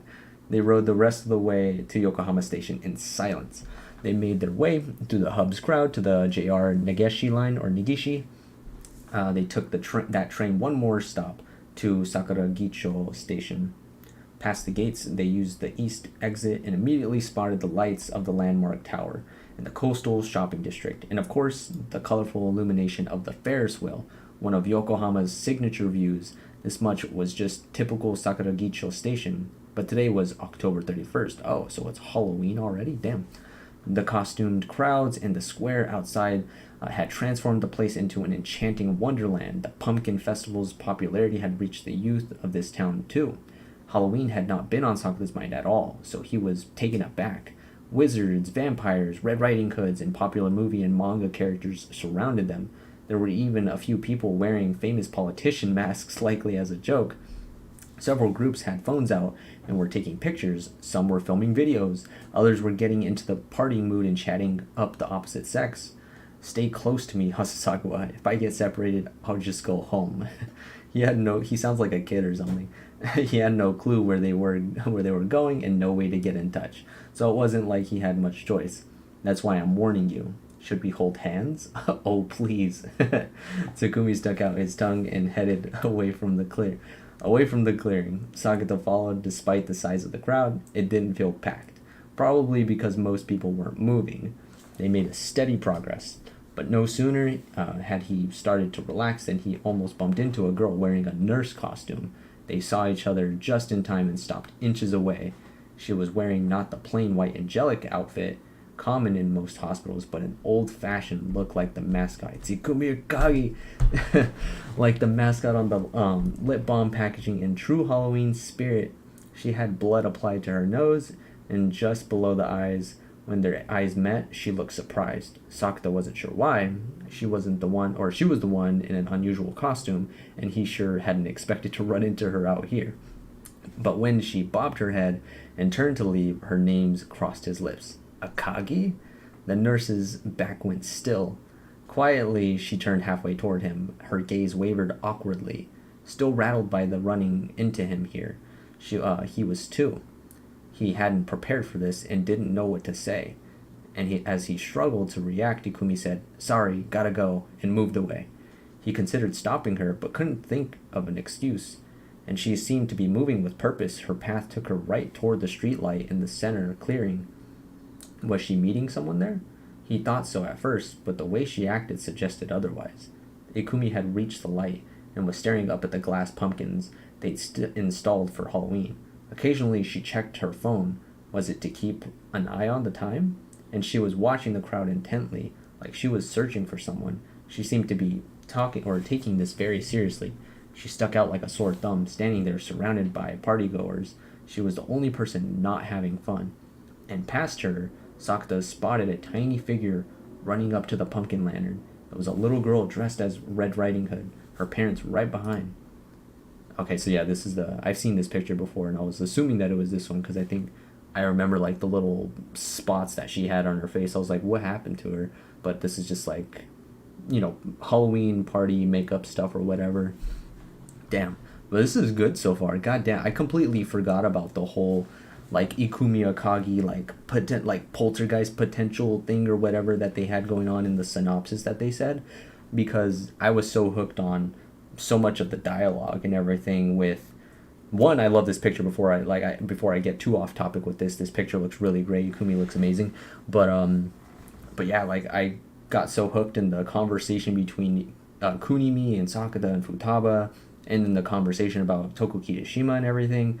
I completely forgot about, like, the whole poltergeist stuff with potential stuff with Ikumi Akagi, and the fact that it's happening around, like, Halloween time too is very ominous. It's got a very kind of creepy vibe to it in some sort of way. So I'm excited to see and read, like, a lot more of this, because I'm sure it's going to get a lot more creepy, because some people kind of hint at that too, when they're telling me things. So I'm like, ooh, I'm looking forward to it. It's going to be good. "Alright, so take a picture with the pumpkin," she cried, pointing up at the lantern. As the girl tried to take a step closer, "Not there," Ikumi yelped, grabbing her shoulders. Surprised, the girl stopped. Then the pumpkin lantern fell. It hit the ground and shattered, sending shards of glass flying in every direction. The little girl had been less than a yard away. If Ikumi hadn't stopped her, it would have landed right on her Red Riding Hood. That might not have been fatal, but she definitely would have been hurt. The wizards and vampires near them stopped chatting and filming and stared at the lantern, the girl, and Ikumi Akagi. Huh? What happened? Ikumi bent down and asked, Are you okay? Her parents came rushing over. Miyu, does anything hurt? Nope. Thank you, the father said, bowing to Ikumi, who shook her head. Come on, Miyu, thanked the nice lady. Thank you, lady. You're welcome, she said. She stayed at eye level to give the girl a big smile. A man patrolling the square came over and started checking if anyone was hurt. He had a Yokohama armband, so he must have been employed by the city. Once he was sure there were no injuries, he politely asked the crowd to stand back. And began cleaning up the shattered glass. Other staff members brought in some orange cones. They soon had a barrier set up around the lantern, leaving the first man to handle cleanup. They focused on crowd control. And the onlookers soon turned back to their own fun. It was just the fallen lantern. No one was hurt, so what did it matter? Most of them would not even remember it tomorrow. That was the general feeling. Sakata was the only one certain something was very wrong. This had been downright disturbing, unnatural. How had Ikumi known to stop the little girl before the lantern fell? Like she'd known it was going to happen. He stared at her from a distance, and when Ikumi noticed, she turned toward him. Their eyes met again, but only for an instant. She quickly broke eye contact and vanished into the sea of Halloween costumes. He lost her behind someone who'd really gone all out on the zombie makeup, and he was unable to find her again. What is she doing? He muttered. That was all Sakata had really gotten out of this. What was she doing? What had she done? His head was full of questions. I could say the same thing. A hand clamped down on his shoulder, and he turned to find Takumi looking out of breath. I seriously thought I'd lost you, Takumi said forcibly, turning Sakata around. This was straight ahead. He got a good grip on Sakata's rucksack strap and pulled him away to their mixer with the future nurses. Takumi dragged him into a building of a good 5 minutes away from the bustle of the main square. This is it, he said, after carefully comparing the sign outside with the directions on his phone. Takumi pulled Sakata into the elevators. The crowds had thinned out enough that there was no risk of getting lost anymore, but Takumi showed no signs of releasing the rucksack strap. They rode the elevator to the 4th floor, where the restaurant was waiting. Takumi stopped in front of the floor map, his eyes searching for a creative Japanese cuisine izakaya. Takumi finally released his strap. Once they were outside the restaurant doors, they pushed through the extremely modern-looking hanging curtains. Welcome, a young male staff member said with impeccable manners. Oh, they're with us, said a bespectacled college guy behind them. Kodani, Takumi raised a hand. Sorry we're a bit late. This must be Ryohei Kodani. This way, Ryohei, waving them farther in. The interior had that upscale, successful shop atmosphere that and just the right amount of customers. Here we are, Ryohei said. At the very back, the meeting place was a semi-private room with tatami floors and pits beneath low tables. There were partitions so you couldn't see the next table over. It had enough space for 6 adults to kick back and relax. The window offered a view of the night scenery outside. Sadly, it didn't include the Ferris wheel, but the reflections of the city lights on the water were plenty colorful. The view was spectacular. Come on, sit. The girls said that they just reached the station. Sakata moved to the back corner, Takumi next to him, and Ryohei by the door, all on the same side of the table. One girl's running late, so we're gonna start when the other two get here. Bet Ikumi Akagi's gonna be there. Come on, it's gotta be. She's gonna be the late one, right? There's just always like these little points of like, okay, like this nurse, or whenever they bring up the nursing thing, I'm like, okay, Ikumi Akagi's gonna come at some point. Or they're like, oh, this one girl's late, or whatever. They like make a point to kind of like single somebody out or whatever, and it's probably Ikumi Akagi. Watch it be. Okay, so we're gonna start when the other two get here. Ryohei relayed eyes on his phone. He seemed like he knew what he was doing. He must have set up plenty of mixers. When his eyes met Sakata's, Ryohei sat up straight on his knees as he formally introduced himself. I believe we met before at the core curriculum party, but I'm Ryohei Kodani. I'm a second year in international management. He then held out a small piece of paper. His business card said Ryohei Kodani, Social Ecology Club, Ecologist, Director. Hi, first year statistical science, Sakata Asusagawa. I don't have a card. That's fine, no formalities needed here. I concur, a very formal word. Ryohei was the only one laughing. So what exactly is a social ecology club? He knew what each of those words meant on their own, but had never seen them all together like that. Oh ho, are you interested by any chance? Ryohei asked, like he had been waiting for this exact moment. He pushed up his glasses as he launched into a detailed explanation. We're partnered up with similar groups at schools around the city, but basically the idea is that environmental issues are connected to the systems of control within our society, and we meet up regularly to debate and exchange views related to that concept. Our membership includes a famous sociologist who's been on TV, and our meeting the other day covered the economy, power structures, hierarchies, and the potential that resides in sustainable decision making, which included discussions about SDGs and ESG investment. We went all night long. An absolute stream of unfamiliar jargon poured out of his mouth and left Sakata even more clueless as to what this club actually did. I see, he said, nodding. If you want to know more, hit me up anytime. Use the code. Ryohei tapped a QR code on his business card. But I am relieved you came, he said, sitting back down. I've been looking for a chance to talk to you. Already spoken for. Not like that, Ryohei laughed heartily. Then, here's Sakata. We're 1 minute late. That's basically on time. 2 girls came in. One was short with long hair, and the other average height with a bob cut. Coming in. The smaller one pulled her boots off and stepped into the room first. She wore a dress with a cardigan over it. The other wore a long skirt and a sweater and had a denim jacket slung over her shoulders. They sat down, and once their drinks arrived, Sakata's first ever mixer that wasn't for school got underway. Thanks for coming out today. It's a pleasure, Ryohei said. They all tapped glasses, and he introduced himself. Name, major, year, what he was into these days. Takumi followed suit, and Sakata after him. There were a round of applause after each little speech, which helped keep the party going. Ryohei, Takumi, and the girls were all smiling happily. Sakata was doing his part to keep the party going, but half the things they said went in one ear and out the other. Half his mind was on something else. Specifically, what he'd seen outside the station. What did Ikumi Akagi's behavior mean? He couldn't stop thinking about it, so despite them all introducing themselves, he was none too confident on the girls' names. They were calling each other Chiharu and Asuka. So he went with that. The smaller one was Chiharu, and the one with the average build was Asuka.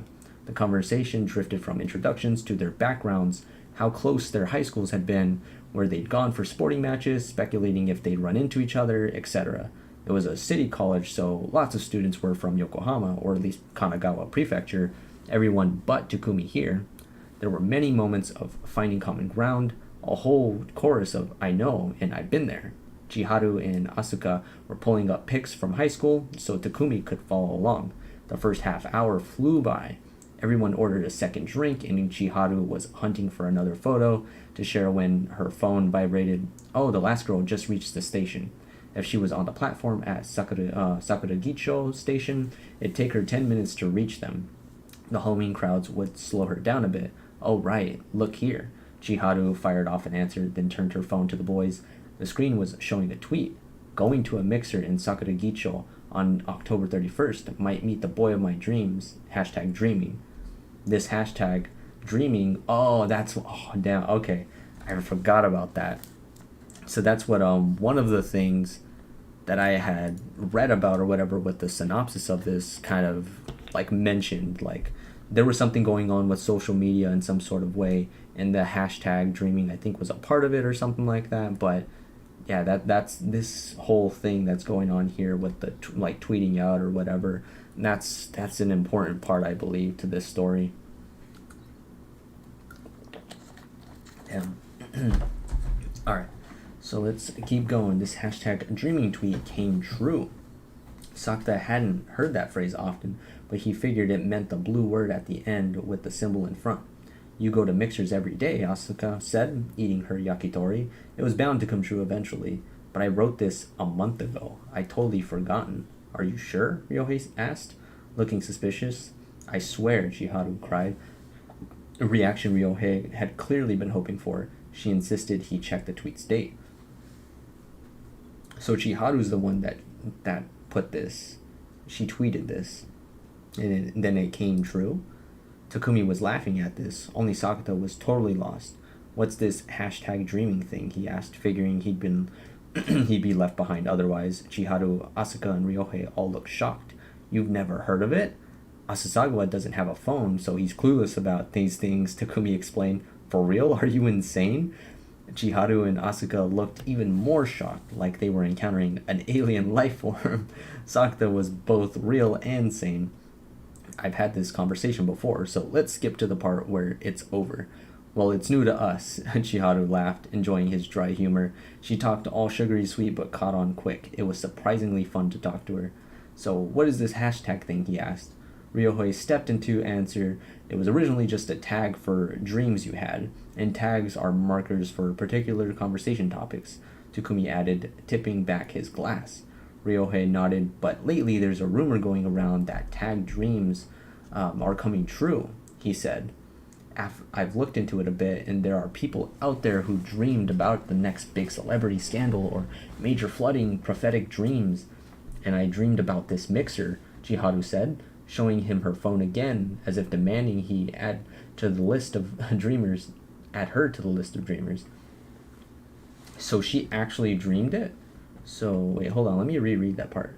Ryohei nodded, but lately there's a rumor going around that tagged dreams are coming true, he said.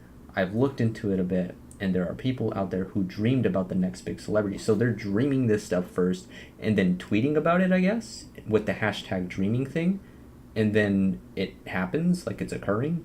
Oh, wow. And I dreamed about this mixer, Chiharu said, showing him her phone again as if demanding he add her to the list of dreamers. Dreams that tell the future?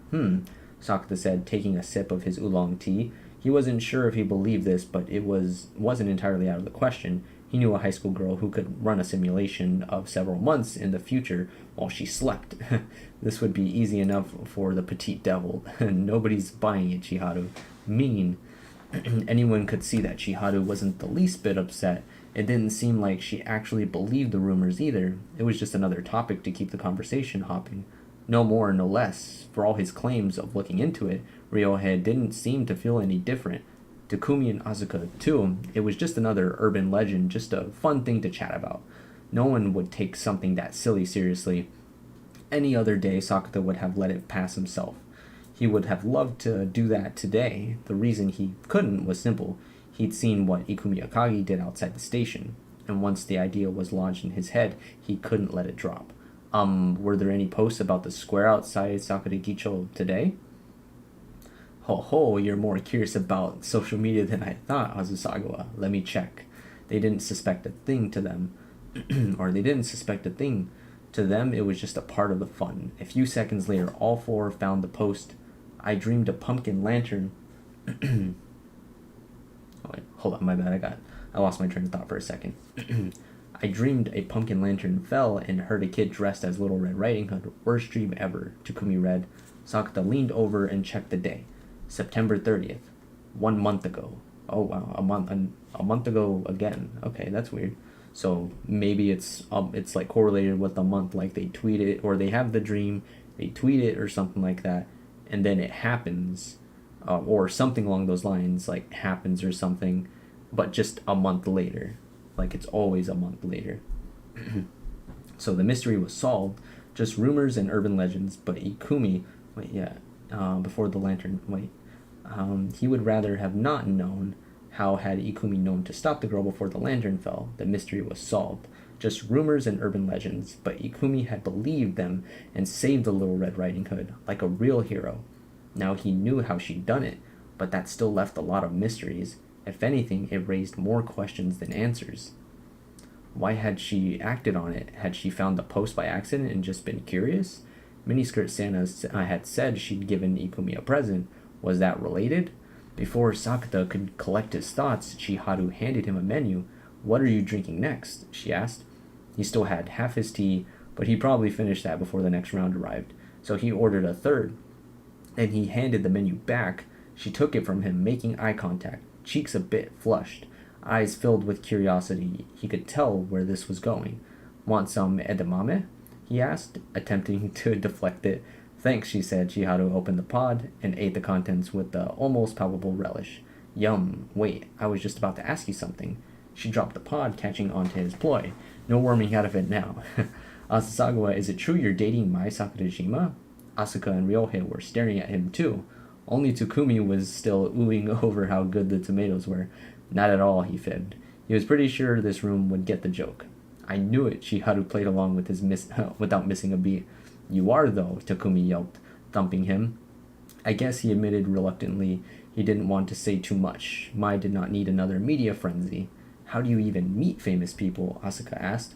Go to the same high school? That wouldn't get you anywhere. There had to be an event that started everything. Chiharu held out a fake microphone in his direction. She even did the reporter voice. I slipped out of class in the middle of exams. You did? Both girls squealed, went out to the empty field, and Ryohei joined them. Then I yelled, I love you so loud the whole school heard. Seriously? Chiharu asked in pure disbelief. Asuka and Ryohei matched her. All true. I was in class watching a woman's voice. Wait, what? He said, all true. I was in class watching. A woman's voice said, not Chiharu or Asuka, and obviously not Sakata. He'd heard that voice before, but couldn't quite put a face to it. Sakata looked up and saw a college girl peering into the room. Huh? He made a very stupid sounding noise. Not further words followed it. Just a strangled little croak. Ignoring him, the third girl took off her shoes and stepped up onto the tatami. Sorry I'm late. First year in nursing school. No way. I thought it was gonna be Ikumi Akagi, but it's Saki Kamisato. What the hell? Sorry I'm late. First year in nursing school. Saki Kamisato, she said. Damn. Why is she there? That's weird. Nursing, or like mixers, like they were saying before, are supposed to be for, like, I don't know, like single people or whatever, and Saki's here. Maybe, I don't know, she's in the same situation as Sakato or something like that. Not with adolescent syndrome related, but that's surprising. So this picture is Saki Kamisato, so we finally get to see her. Post time skip and everything. Apparently I thought she was still dating Kunimi, but we'll find out more about it and stuff like that. That just raises questions, but nice to see her, I guess, in some fashion. Sakata's brain flashed back to Yunma's remarks before. Wait, the day before. You got anything to say to me? I knew you hadn't noticed. I ain't telling now. It'll be funnier that way. And Sakata realized that had all been leading up to this. No way. So that's what I was thinking about. Did he break up with her? Or did they break up? So, it would make sense if they broke up, because now she's at like a singles, normally singles like mixer thing or whatever. And she's there now. And that's what I was thinking before, is the one thing, they caught up, they were trying to catch up with each other with Sakata and Ryo Futaba and Kunimi. I was surprised that the conversation didn't flow into him talking about Saki Kamisato in some way, like, hey, how's she doing? How's your girlfriend doing? But he never said anything about it. But he did mention that there was something missing, or he didn't, I don't know. I'm just like Frazzlebean right now. But yeah, he didn't mention anything about it in some way. But he did mention that Sakata was missing something or didn't notice something.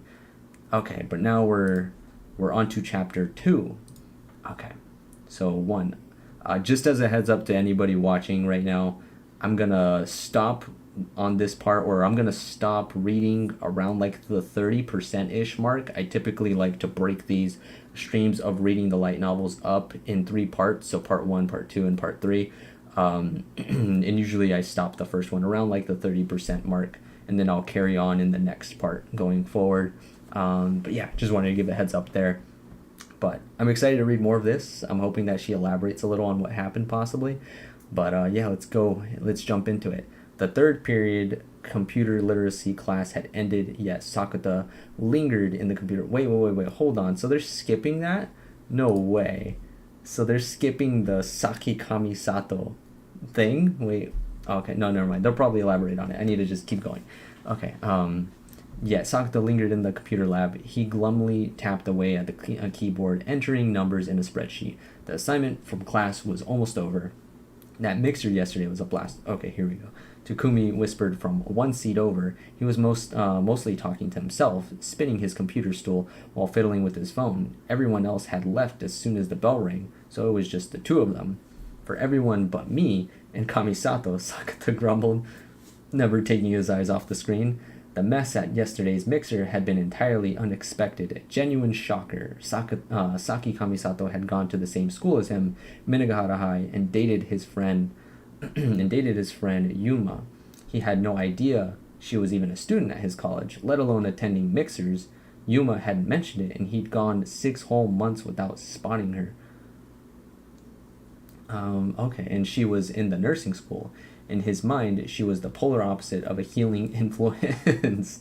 So her choice, that's what I thought. I was like, she's gonna be a nurse? Like, she's like mean and, what the heck? Like, that's so opposite of what you think that they would need to be. In his mind, she was the polar opposite of a healing influence, so her choice for a major was downright mind-boggling.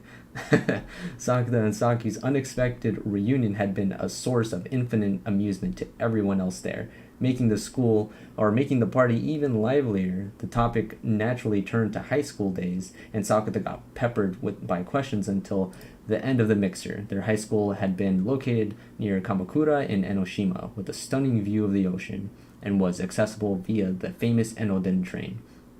Add in the fact that my Sakurashima also went there, and the topic never ran dry. An Enoden commute would be very rad, would be rad. Every day could feel like a coming-of-age film. I lived close enough that I totally could have gone. I would have sat the exams if I had known.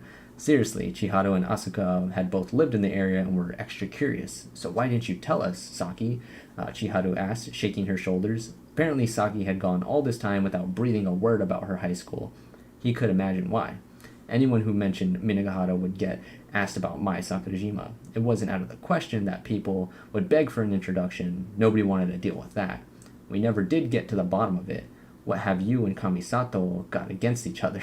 Takumi asked, not once looking up from his phone. We're on pretty good terms these days. They'd been at the same table for an hour and a half in high school. That would have been unthinkable. You call that good? Yep. She hadn't put it in words or anything, but everyone could tell she didn't like him much, yet that hadn't managed to spoil the mood. Like Miori had said, both Sakata and Saki were just better at these things now. They were in college, after all. Everyone else had taken the hint and let sleeping dogs lie.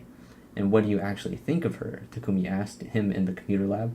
I'm aware she's got it in for me. He shrugged before saving his work and attaching it to an email address to the professor teaching the computer literacy class. With that out of the way, Sakata searched the dreaming hashtag. Here, he was at a computer, so he might as well put it to use, since he has no phone. And what's the firefighter boyfriend stuck between you... think? Okay, so they didn't break up. So Kunimi and Saki are still dating. Okay, so they just kind of clear that up there. I thought that they were gonna... I thought that was the whole, like, big thing or whatever that they were gonna talk about, but I guess it's just Saki going to the same college and really not talking about her high school days. I guess good for her, because if they found out the way that she was during high school, they'd probably, like, take a step back and be like, I don't want to be around you or whatever, but, people change. Hopefully she's changed for the better. I think he'd prefer it if we got along. No way Yuma enjoyed hearing them snark about each other. Sakata didn't think he'd grumbled about her all that much, but he definitely said a few things, and Saki had probably complained about him a lot. In high school, she hated him enough to explicitly order him to stay away from Yuma. Okay, cool. Takumi seemed to have made up his mind.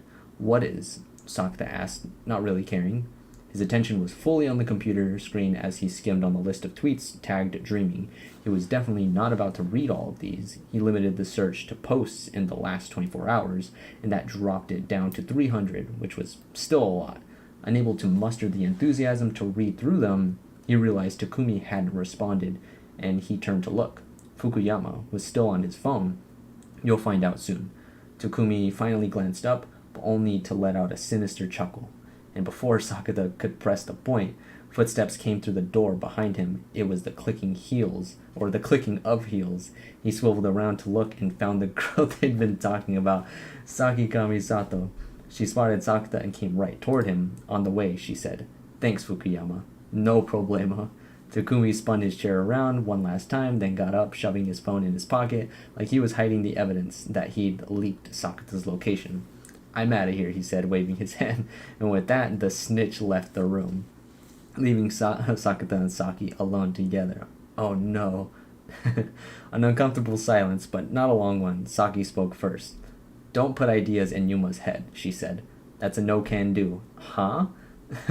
I left him a voicemail yesterday, said you showed up late and introduced yourself as the girl with the hunky firefighting boyfriend, totally wrecking the mood of my first real mixer. And she'd refused to exchange contact info with Takumi and Ryohei on the grounds that she was already taken. There had definitely been an awkward moment or two. That was probably why she'd gone through Chiharu and Asuka to get Sakata's location out of Takumi. She was giving him a cross look but didn't lash out. They roped me in to make up the numbers. Tell that to Kunimi. I will. I'm seeing him later. Is that all? He couldn't imagine what else she'd want with him, so her answer caught him off guard. From me? From you? She made it sound like someone else wanted to talk to him. An interpretation. Oh, okay. Maybe. Oh, wait. I don't know. I'll save it because I have a thought in my head, but never mind. I won't say it yet. An interpretation that proved correct. Saki ignored his question and headed to the door, saying, "I'm done. Go ahead." And she was replaced with the last person he expected to see, Ikumi Akagi. That's what I was thinking.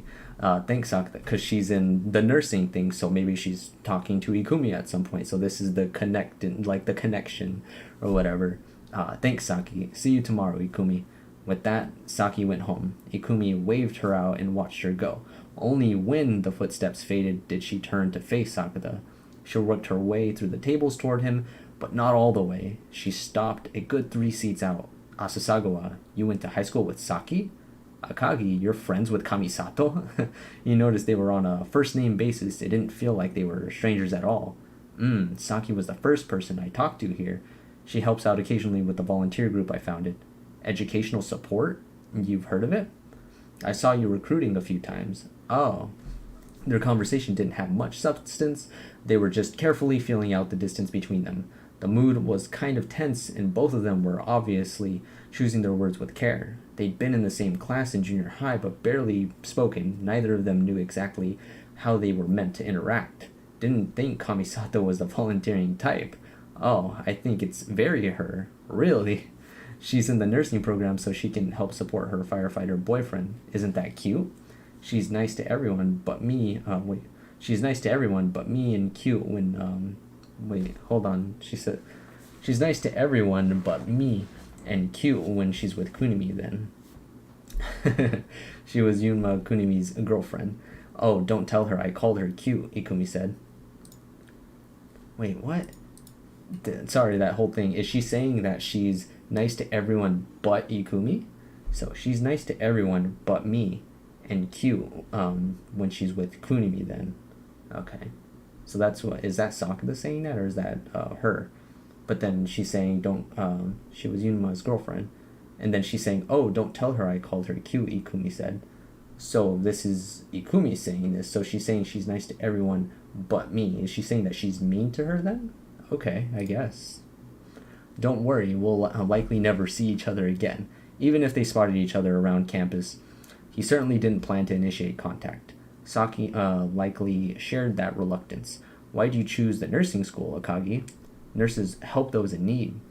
Where most people would be evasive or non-committal, Ikumi was startlingly candid about her motivation, and if she was answering like that, Sakata couldn't exactly joke around either. But that suited his purposes. He was getting sick of tiptoeing around each other. So that's why you believed the dreaming hashtag and did the whole hero thing. While in a nurse costume, he maintained the exact same tone, but that was a huge leap to make. I don't always wear that costume. I was just dressed for a Halloween event with the junior high kids in the volunteer classroom. Ikumi didn't seem rattled by his suddenly getting to the heart of the matter, maybe slightly embarrassed that he'd seen her in that outfit. You say people a lot, then? She only denied the dressing up part. Is that bad? No deflection, she just wanted to know what he thought. I had you down as someone who didn't believe in this, in the occult. At least in junior high, she hadn't believed in adolescent syndrome. She'd been one of the many students who refused to hear his pleas, and she knew that. Ikumi pursed her lips as if searching for the right thing to say. Azasagawa, she began, her lips trembling. Guessing where that was going, he cut her off. Don't say sorry. I won't know how to react. It was all in the past. She had nothing to apologize for. Dredging up that guilt now would just be a headache. Then I won't, she said, relaxing. So what did you want from me? She probably accomplished her main goal already. He figured she was here to suss out what he thought about yesterday. I imagine you won't want to come, but we're doing a class reunion at the end of the month. This he had not anticipated. And since Akagi was bringing it up, she didn't mean elementary or high school. A junior high one, she added softly. That's weird. What do places do that? Like, do schools do that? Like, where they have a junior high or like a middle school reunion type thing? That's weird, right? At least to me. I the only thing that I ever hear about reunion wise are always just high school reunion or like university reunion or something like that. But a junior high reunion, that's a little odd. Okay. She added softly, yeah, I'm not interested. He'd meant to answer normally, but his voice sounded awfully far away.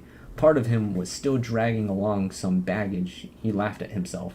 Since we ran into each other, I figured I'd at least pass on the flyer, Ikumi said. She stepped closer and handed over a folded piece of paper. It seemed like a hassle to refuse, so he took it off her hands. Inside were the details for the reunion, Sunday, November 27th, 4 p.m., a shop near Yamashita Park. Don't worry about me. You go have fun. I'm probably not going either. Why not? He didn't really want to know conversational etiquette, just demanded he asked. Girls with boyfriends will be boasting about them. My boyfriend's hot and he's at a good school. When will you find someone, Ikumi? Is that what reunions are like? He'd never had a reason to attend one, so he had no first-hand experience. He didn't feel like he was missing out either. They're fun if you got stuff to brag about. That remark was definitely pointed his way. Well, I am dating Mai. If you showed up at the reunion, you'd silence everyone. But that's not why I'm going out with her. Then why are you? So we can be happy together. This was the truth, phrased as a joke. The intent was to make her laugh. Ikumi didn't laugh. She just blinked in surprise, then flushed slightly and fanned herself. Stop. I can't handle the residual embarrassment. You got nothing? You got nothing? Nothing what? To brag about? Good question. She managed an evasive smile. She could have just gone for the same white lie, but she didn't. He was starting to feel like there was a distinct reason why she didn't want to go. Maybe a big fight with somebody he didn't want to know, or he didn't know about. Someone she didn't want to run into again. Ikumi's eyes flicked to the clock. I'd better leave. He didn't ask if she had places to go. The look on her face alone told him what this was. Her eyes caught his computer screen and the list of hashtag search results on it, so he knew she was headed out again to save someone from misfortune, guided by the hashtag dreaming posts. Bye, she said, shouldering her backpack as she headed to the door Sakata called. Don't save too many. She stopped and half-turned, asking, why not? Sometimes changing the future can lead to a worse outcome. Ah, okay, good advice, I guess. Possibly the worst one. He was all too aware of that. I know, I'll be careful. Ikumi smiled and left the lab. Sakata reached for his mouse. She doesn't get it at all. He clicked the shutdown button. He had a cram school class to teach and couldn't be fussing over other people's problems. Sakata had his own life to lead. Okay, so we're on chapter 2, part 2, I guess, right now. So this is a good stopping point for right now.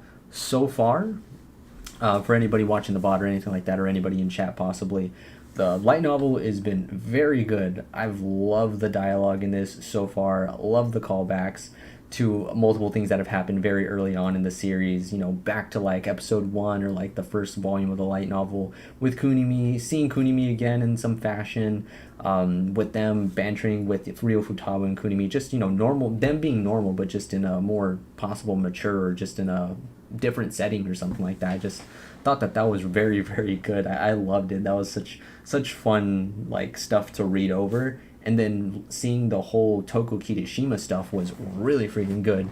I can't believe they dived like so deep into kind of what was going on with that, but just the mystery around her still, seeing how he's going to possibly like get in contact with her or something like that, him or just getting the thoughts a little bit on my Sakajima side of things or Ryo Futaba's side of things on what she could possibly be. So far, Ryo Futaba's just like, I don't believe you really, like, this isn't really, I don't know, she's just not really going for it, I guess. Like, she doesn't think it's real, possibly. But she's usually typically like that, and then it always ends up to be true. So maybe in her head, she just doesn't want it to be real, and it's going to actually turn out to be real. She doesn't want it to be real, but she still believes that it's going to be real, because that's kind of typically the case with a lot of these things that happen.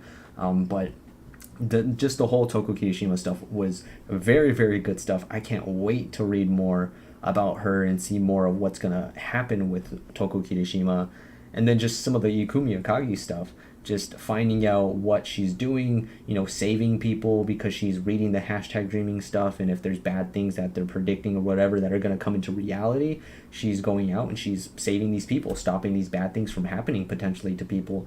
But like Sakata just said, like, try not to dabble in that too much, because it could potentially, you know, have like not deprecating, that's not the right word, but just negative repercussions for doing something like that in changing the future in that way so many times on so many different instances. So that's good advice from Sakata, but just interesting to see her in some fashion and learning more about her. The fact that she's in nursing school with Saki Kamisato, that was another thing that I was not expecting to see.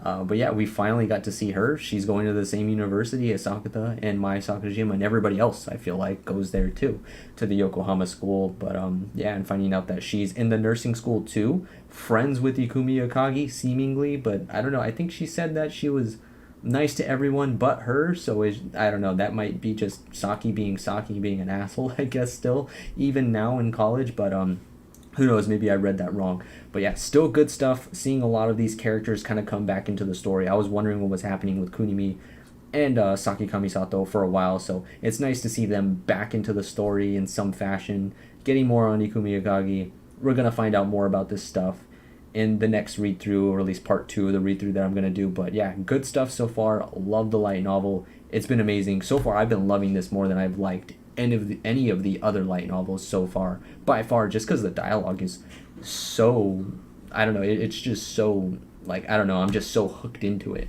But yeah, thanks everybody for watching. I hope you all enjoyed. Let me know what you guys think down in the comments of what you guys think of the light novel, if you've read it already, or if you've just kind of been reading along with myself. Let me know what you guys have thought about it up to this point where we're really stopping at. Or yeah, just any of your thoughts below on the stuff. It's just been good stuff all the way around, at least on my part of it, for my opinion. But yeah, I hope you all like the read so far. I hope you all enjoy the rest of your day. Make sure to give the stream a like if you have not already. And if you guys haven't subscribed, make sure to do so you guys can get updated and everything for when I do more streams. Hit the notification bell to get for sure notifications on when I do stream or upload any videos like that. But I hope you all have a great rest of the day. I'll give you guys an update on when I do the next streams for continuing this read for this. But I hope you all have a great one, and I'll catch you all later. See ya.